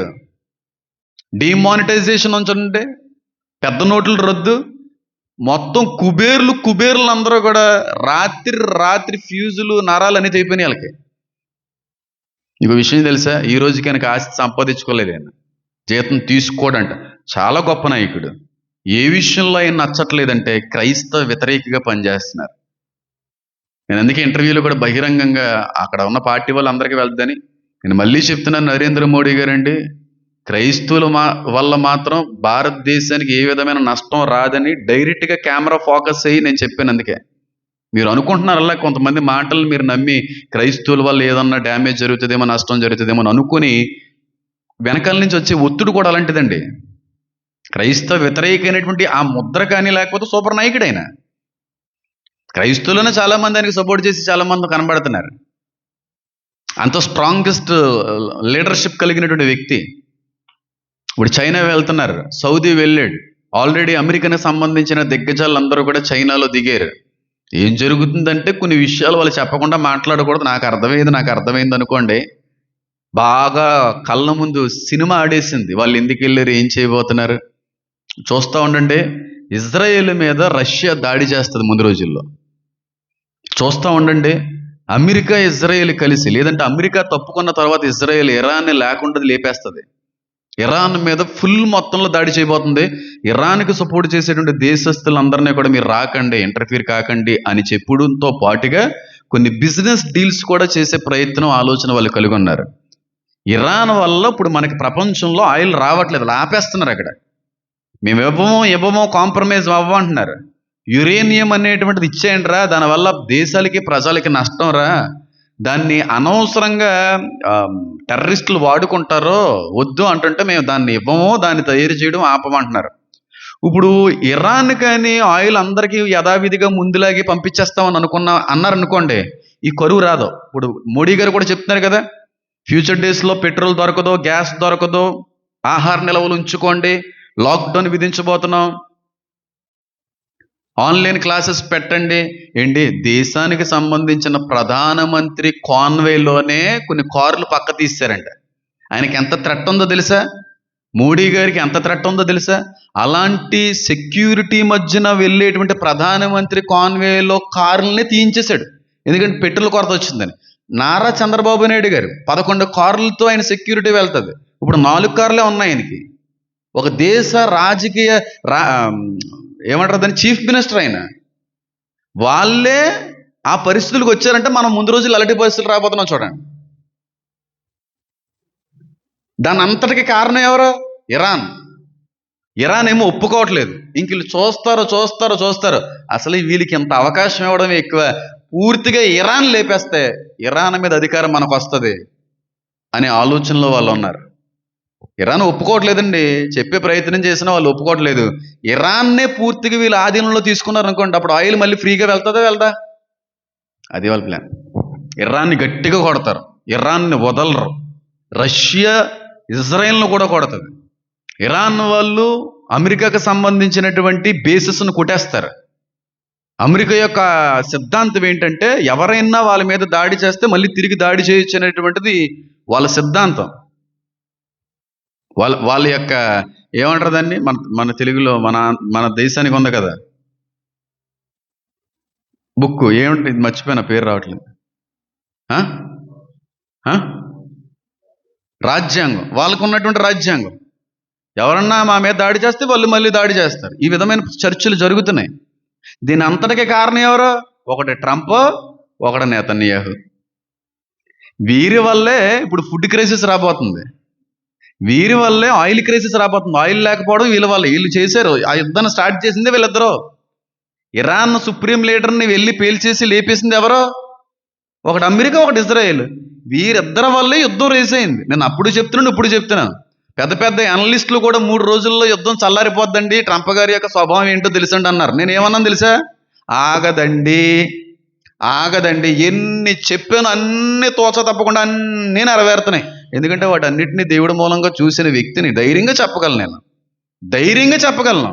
చెప్పింది జరగకపోతే నేను సేవకున్నే కాదని చెప్పి బహిరంగంగా అంత ధైర్యంగా చెప్పగలిగానంటే అర్థం చేసుకోండి.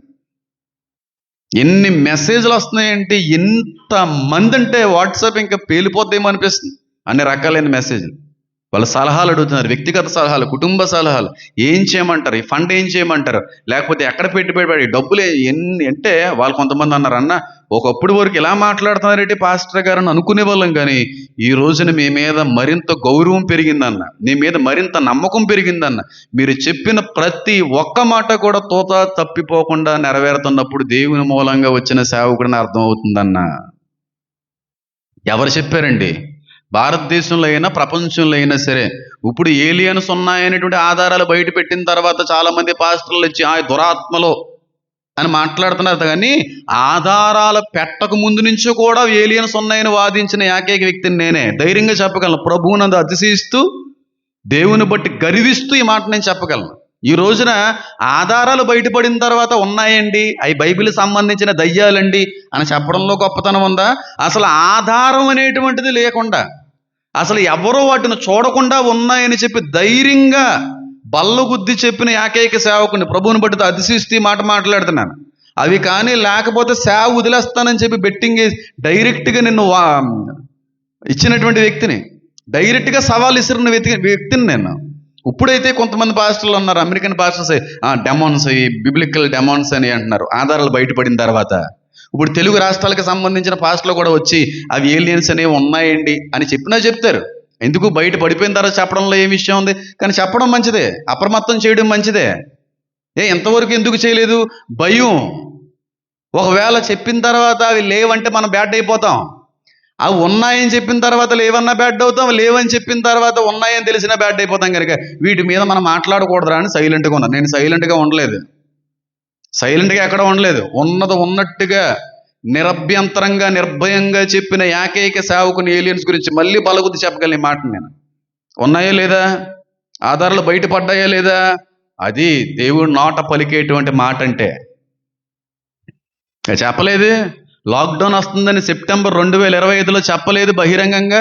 నిర్మానుష్యంగా మారిపోయినటువంటి ప్రాంతం ఫోటోని క్రియేట్ చేసి పెట్టలేదు. చెప్పానా లేదా? నా కూతురు మరణిస్తుందనేటువంటి విషయాన్ని ముందుగా చూసిన వ్యక్తిని కాదా?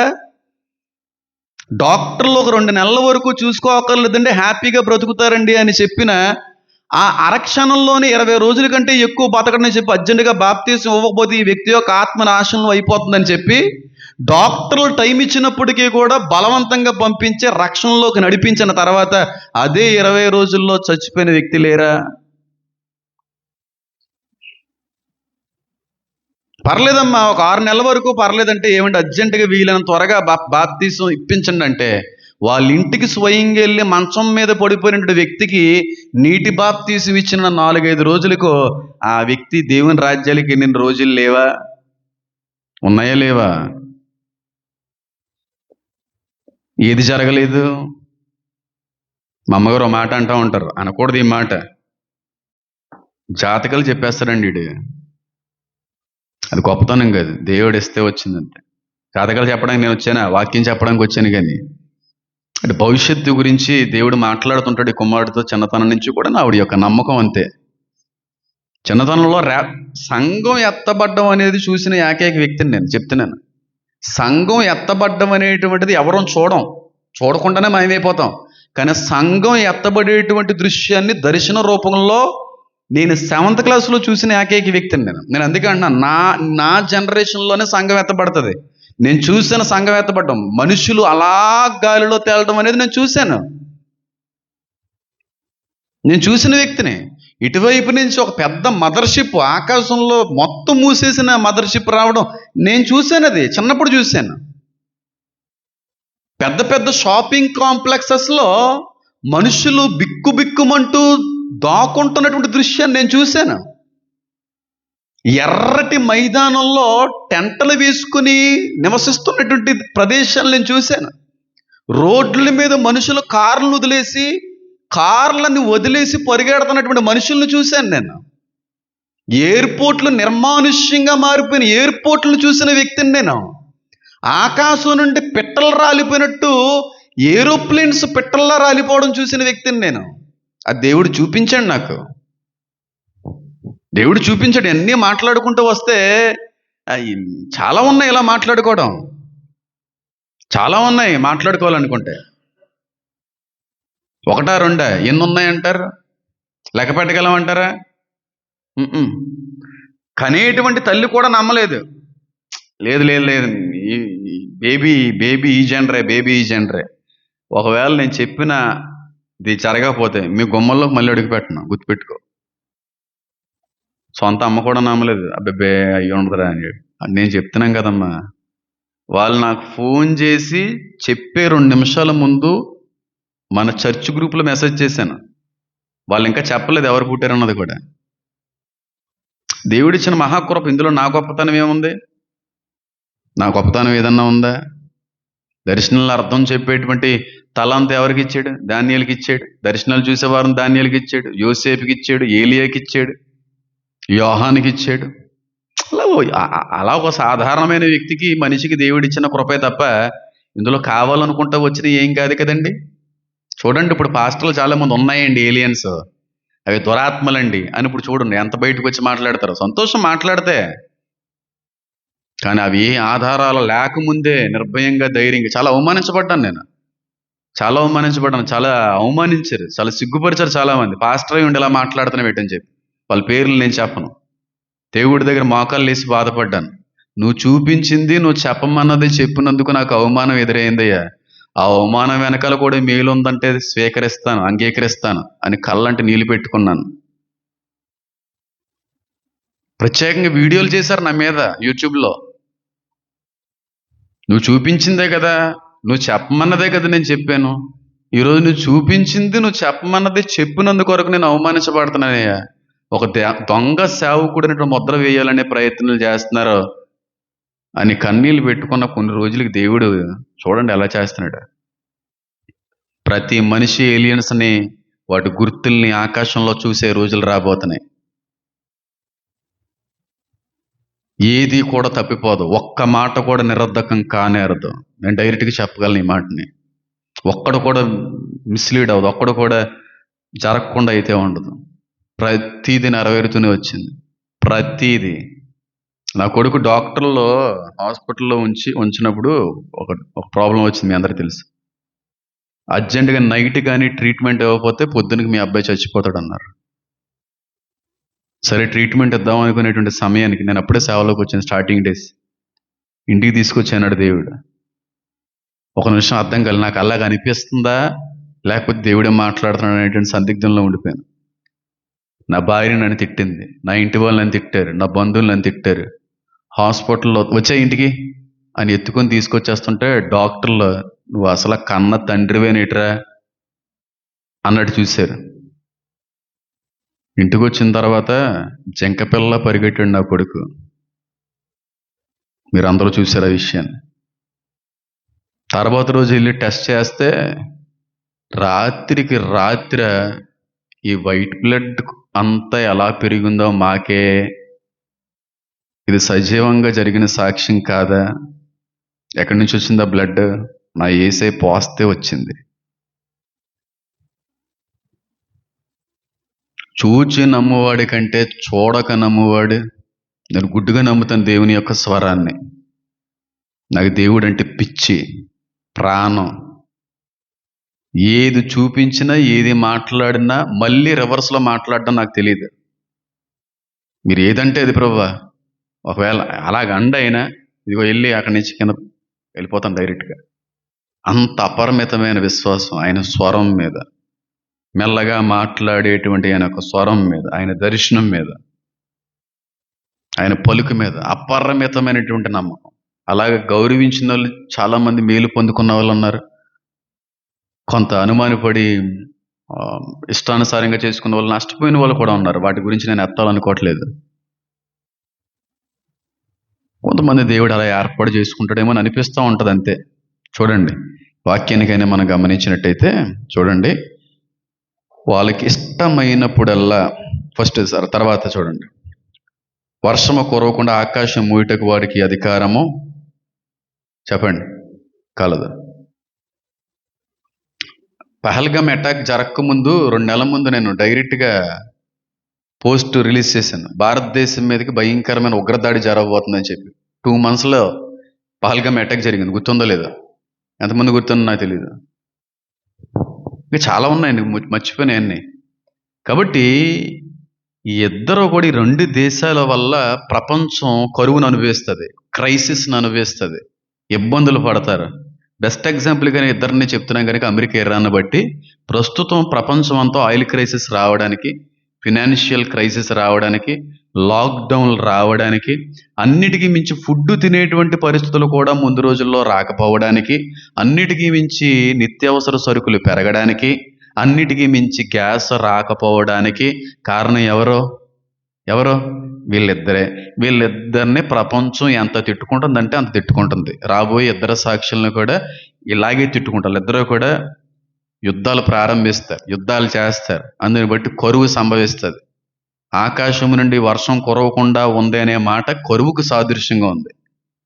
తినడానికి తిండి లేని పరిస్థితులు రావడానికి కారణమైన వ్యక్తులని చెప్పి అక్కడ రాయబడుతుంది. తర్వాత వచ్చిన ఇక్కడ చూస్తే చూడండి, వారికి అధికారం కలదు, మరియు వారికి ఇష్టమైనప్పుడెల్లా నీళ్లు రక్తముగా చేయుటకును, నానా విధములైన తెగులుతో భూమిని బాధించుటకును వారికి ఏముందంట? నీళ్ళని ఏం చేస్తారంట? రక్తంగా చేస్తారంట. ఇద్దరు సాక్షులు కూడా. మోషే చేశాడా? నీళ్ళని రక్తంగా చేశాడా? మోషే చేశాడా? తేలిదా? చేశాడు. కాబట్టి మోషే అంటుంటారు ఈ కారణాన్ని బట్టి కూడా. నీళ్ళని రక్తంగా చేయడం అనేటువంటి మాట నీళ్ళని రక్తంగా చేసేస్తాడని కాదు. నువ్వు చేయడం ఎందుకు? డైరెక్ట్గా మాచిపోతురు వచ్చి నీళ్ళంతటినీ కూడా ఏం చేస్తుంది? విషం చేస్తుంది కదా.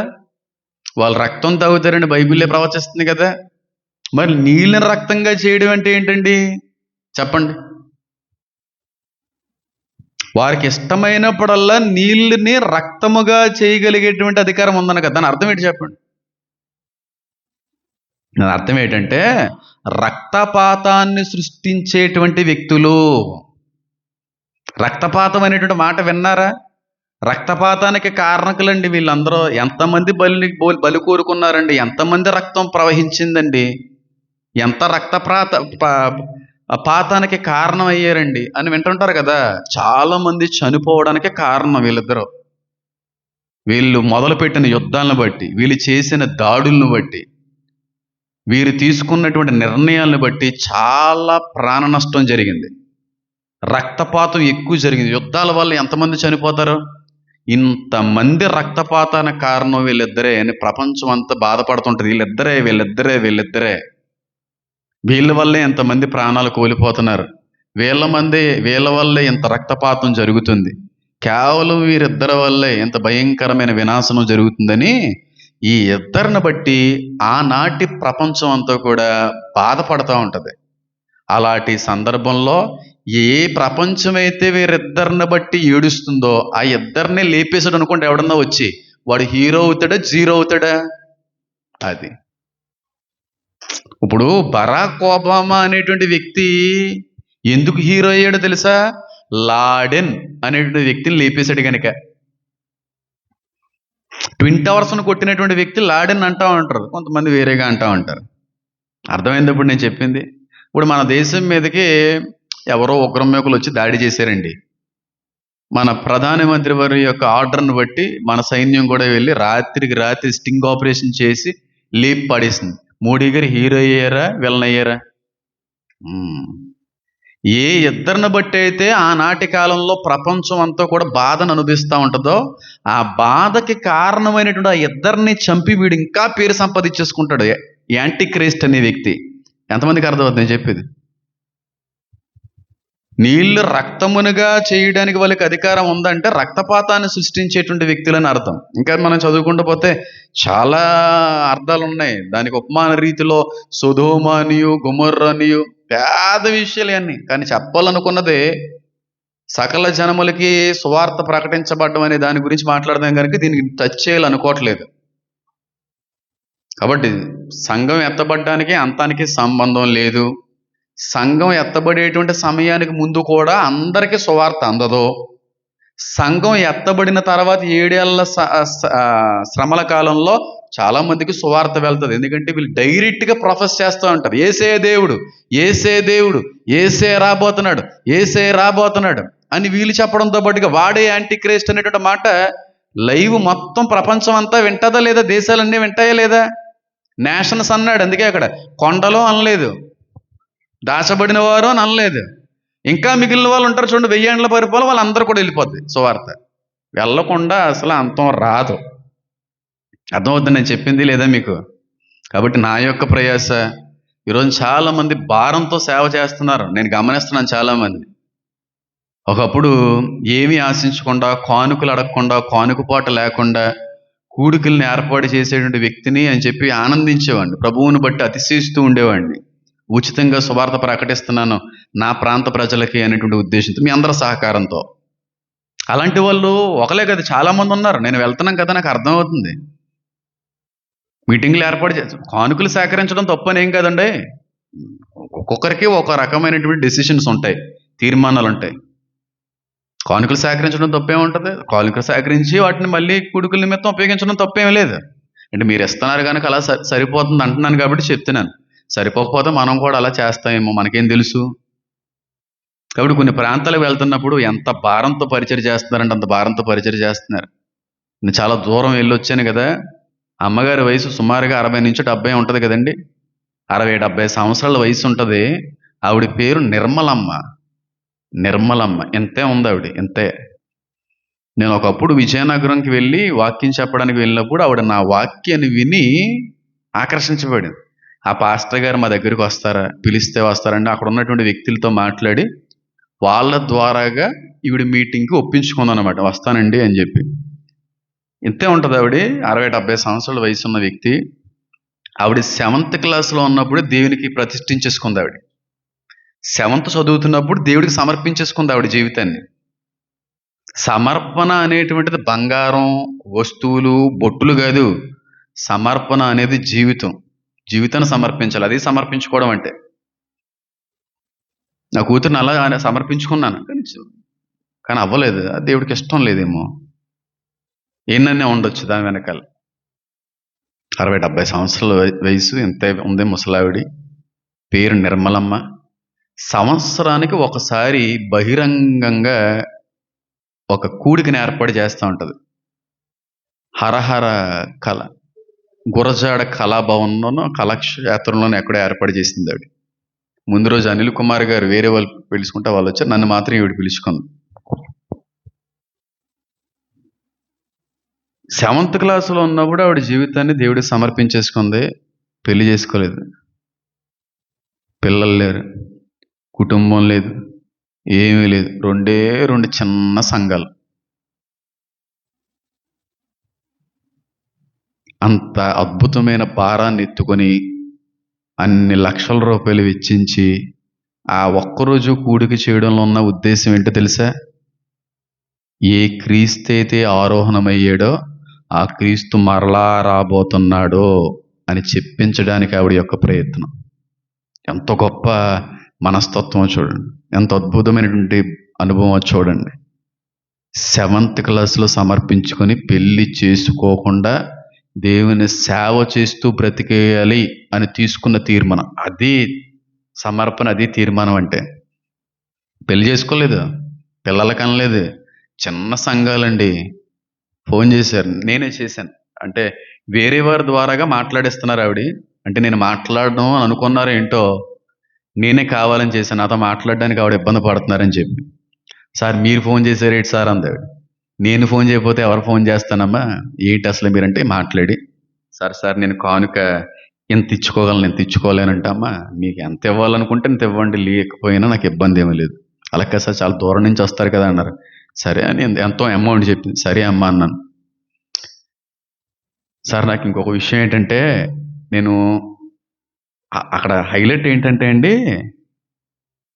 నేను వాక్యం చెప్తున్నాను కదా, నా వెనకాల 30 మంది పాస్టర్ని పిలిచింది.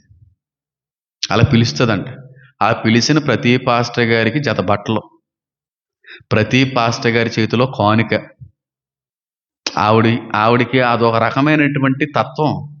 అది పరిచర్య అంటేని, అది సమర్పణ అంటేని, అది సేవ అంటేని. ఫోన్ చేసి సరే వస్తానని చెప్పి అన్న తర్వాత, భోజనం అయితే సిద్ధపరుస్తున్నానండి, చేయండి, తింటాను, ఎందుకు తిన్నాను, చక్కగా తింటాను. అయితే నాకు కొంచెం బిజీ షెడ్యూల్ ఉంది, ఈ టైంకి నేను రావాలని చెప్పుకొని వచ్చాను. ఆవిడ కన్విన్స్ అయ్యారు. బట్టలు పెడతాను సార్ మీకు అంది. ఎందుకమ్మా బట్టలు, కానుక ఇవ్వడమే చాలా కష్టం, మీరు కానుక ఇస్తున్నారు సరిపోతుందిలే. నేను బట్టలు, మీరు కొన్న బట్టలు నాకు సరిపోవు, మళ్ళీ మీరు ఇబ్బంది పడాలంటే, లేదని వీడియో కాల్ చేసేసింది ఆవిడ. నాకు వీడియో కాలే, నేను బైబిల్ చదువుకుంటున్నాను. ఆ పక్కన ఉన్నటువంటి పాస్టర్ గారి అబ్బాయి, పాస్టర్ గారికి వీడియో కాల్ చేసేసి ఏటమ్మా అన్నాడు, చూస్తున్నారు వాళ్ళు. నేను కట్ చేసి ఫోన్ చేసి ఏటమ్మా అంటే, ఫొటోస్ పంపించానంటే, నాకు వద్దమ్మా, నాకు సరిపోకపోతే నేను బాధపడాలి, ఏదో ఒక డ్రెస్ మెటీరియల్ తీసుకోండి, క్లాత్ తీసుకోండి, అది వైట్ తీసుకోండి, నేను దాన్ని ఉపయోగించుకుంటాను, ఎక్కడన్నా స్టిచ్ చేయించుకుంటాను, ఏదైనా సాఫ్ట్ ఫ్యాబ్రిక్ ఉంటే తీసుకోండి అంటే, లెనిన్ హౌస్లో 4,000 పెట్టి బిట్టి తీసుకుందండి. లెనిన్ హౌస్లో ఎంత సాఫ్ట్, అది పెద్ద బ్రాండ్, అది లిటరల్ లెనిన్ క్లబ్లో 4,200 రూపీస్ పెట్టి ప్యాంట్ షర్ట్కి ఉపయోగపడే బిట్టి తీసుకుంది. నేను వర్క్ చేస్తున్నప్పుడు చూశాను అది నేను స్టిచ్ చేయించుకోవాలి, చాలా జ్ఞాపకార్థంగా ఉంచుకోవాలనుకున్నాను నేను. కానీ ఆవిడ యొక్క తపన ఏంటంటే, ఆవిడ యొక్క ఆశ ఏంటంటే, ఎంతో కొంతమందిని రక్షించాలి. భయంకరమైన శ్రమల్లో ఎవరో కూడా విడవబడ్డానికి వీలు లేదు. నా వంతు కృషి, నా వంతు ప్రయత్నం నేను ఏదోటి చెయ్యాలండి. ఏదో చిన్న సంఘాలు 2 ఉన్నాయి, ఎంతో కొంత డబ్బులు దేవుడు ఇస్తున్నాడు, దానితో ఒక్కరోజైనా కూడికి ఏర్పాటు చేయాలి, ఎంత ఉంటుందో. పైగా వచ్చిన వాళ్ళందరికీ భోజనాలు, జనం అంతటికని 1000 మంది వచ్చారు. ఎవరిచ్చారు ఆ భారం? ఆయన పెడితే వస్తుంది, మనం చేద్దాం అనుకుంటే రాదు, మనం అవుదాం అనుకుంటే అవ్వలేం, మనం చేయాలంటే చేయలేం, పిలుచుకుంటే మాత్రమే.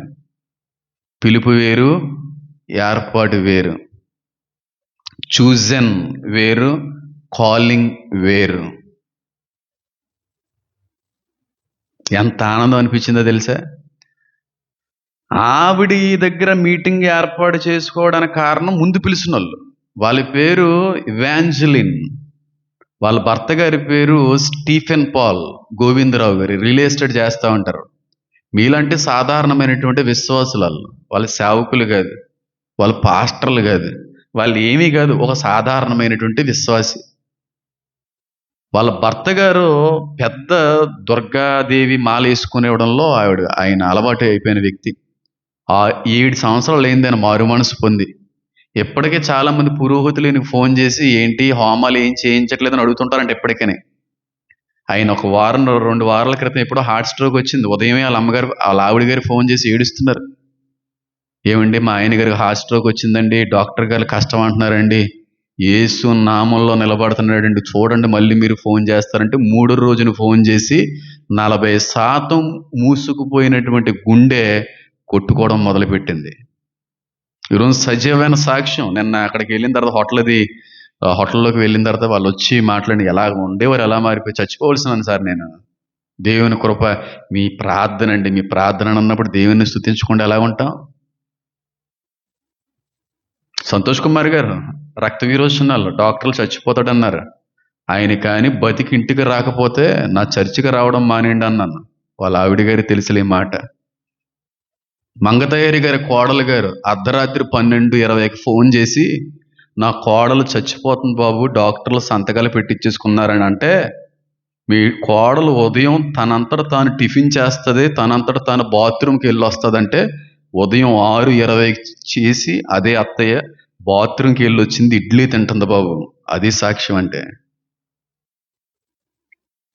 నోట పలికిన మాట నిరర్ధకము కానీయడు, నా దేవునికి మహిమ కలుగునుగాక. ఇలాగ ఎవాంజల్ నా భర్త గారు ఒక సాధారణమైన మీలాంటి విశ్వాసులు. ఒకే ఒక కూతురు, అమ్మాయి పేరు చాలా డిఫరెంట్. ఏంటి? హర్మి. అమ్మాయి సైబర్ డెవలపర్ ఏదో అనుకుంటాను, ఎథికల్ హ్యాకర్. ఒకే ఒక కూతురు. ఈ రోజుల్లో అలాంటి అమ్మాయిలు ఉంటారని అనిపించింది. ఎంత ముచ్చటేస్తుందంటే ఆ అమ్మాయిని చూసినప్పుడు.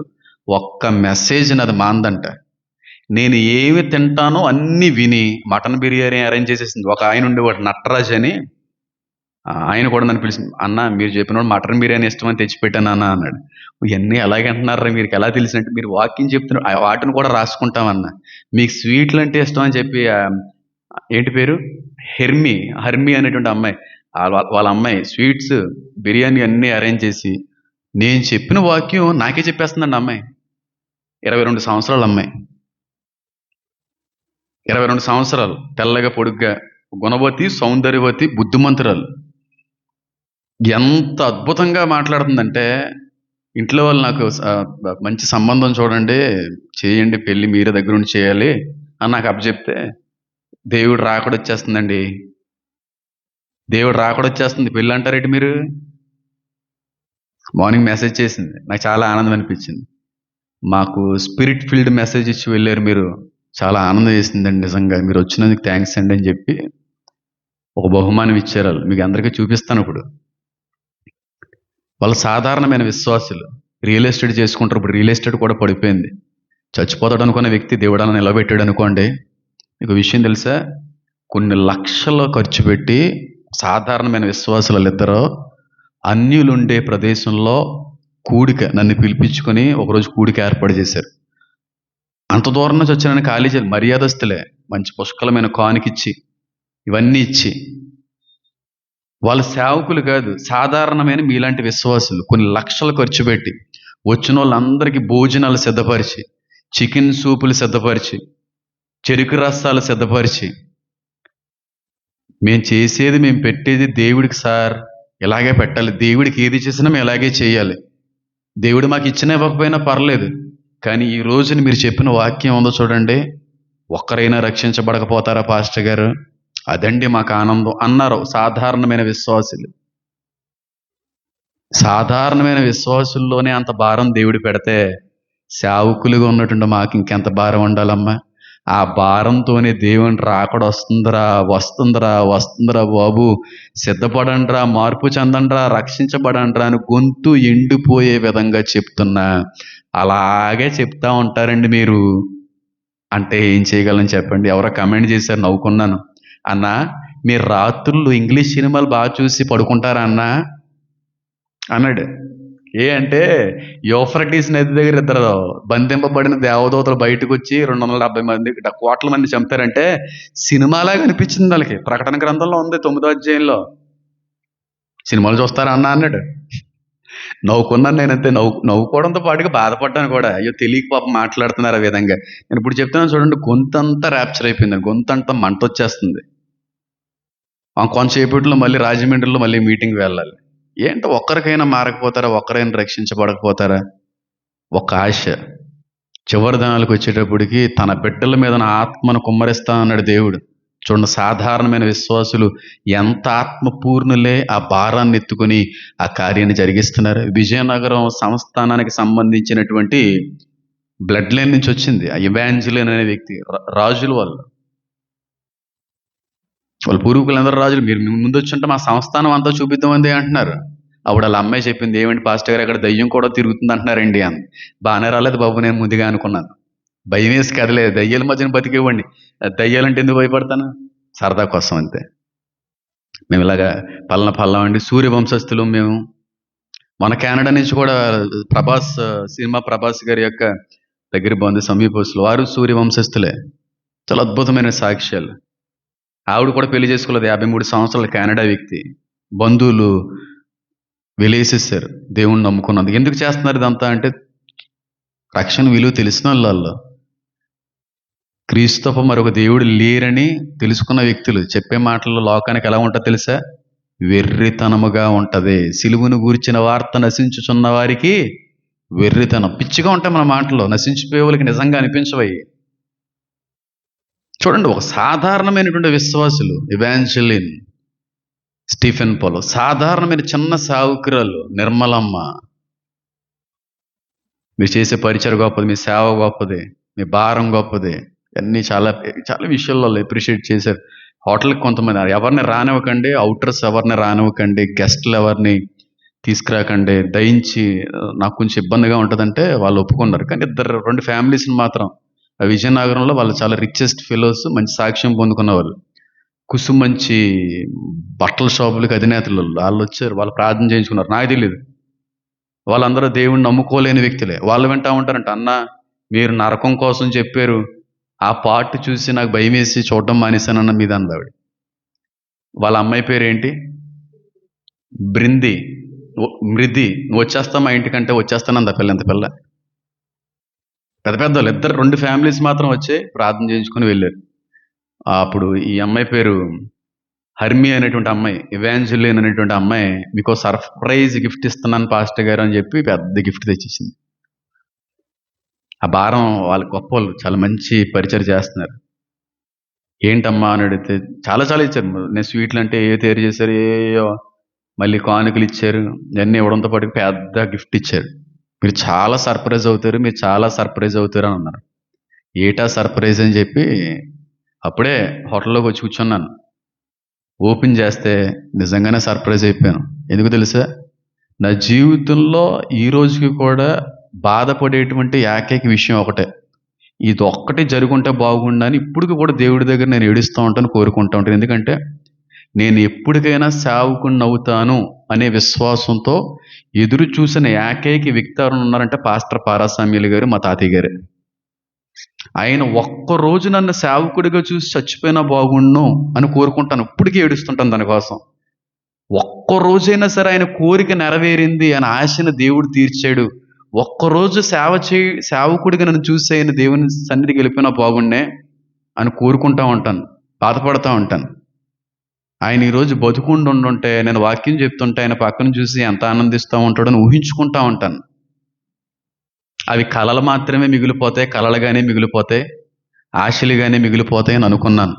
కానీ ఆ కలలను సైతం నిజం చేసింది హర్మి అనేటువంటి అమ్మాయి.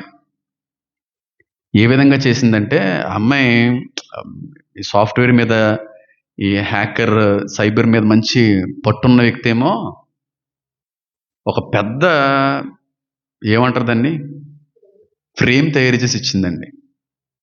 ఆ ఫ్రేమ్ చూసి నేను ఆనందించిన దానికంటే ఎక్కువ కళ్ళంటి నీళ్ళు పెట్టుకున్నాను. ఎందుకో తెలుసా? మా తాతయ్య గారు, మన దైవజనులు ఈరోజు కానీ బతుకుండి ఉంటే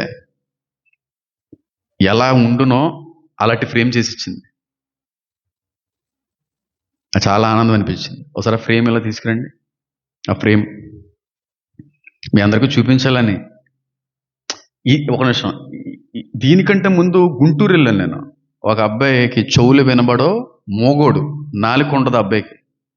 నా స్కెచ్ చేసేసాడు, పెన్సిల్తో స్కెచ్ చేసి ఇచ్చాడు. ఆయనకి చెవులో ఉండో, నాలిక ఉండదు, బెబ్బెబ్బే అంటా ఉంటాడు. ఏడ్చేసాను ఆ రోజు కార్ డ్రైవింగ్లో, అంతా కారులో వస్తున్నప్పుడు నా స్కెచ్ చేశాడు. మీరంటే చాలా అభిమానం అన్న.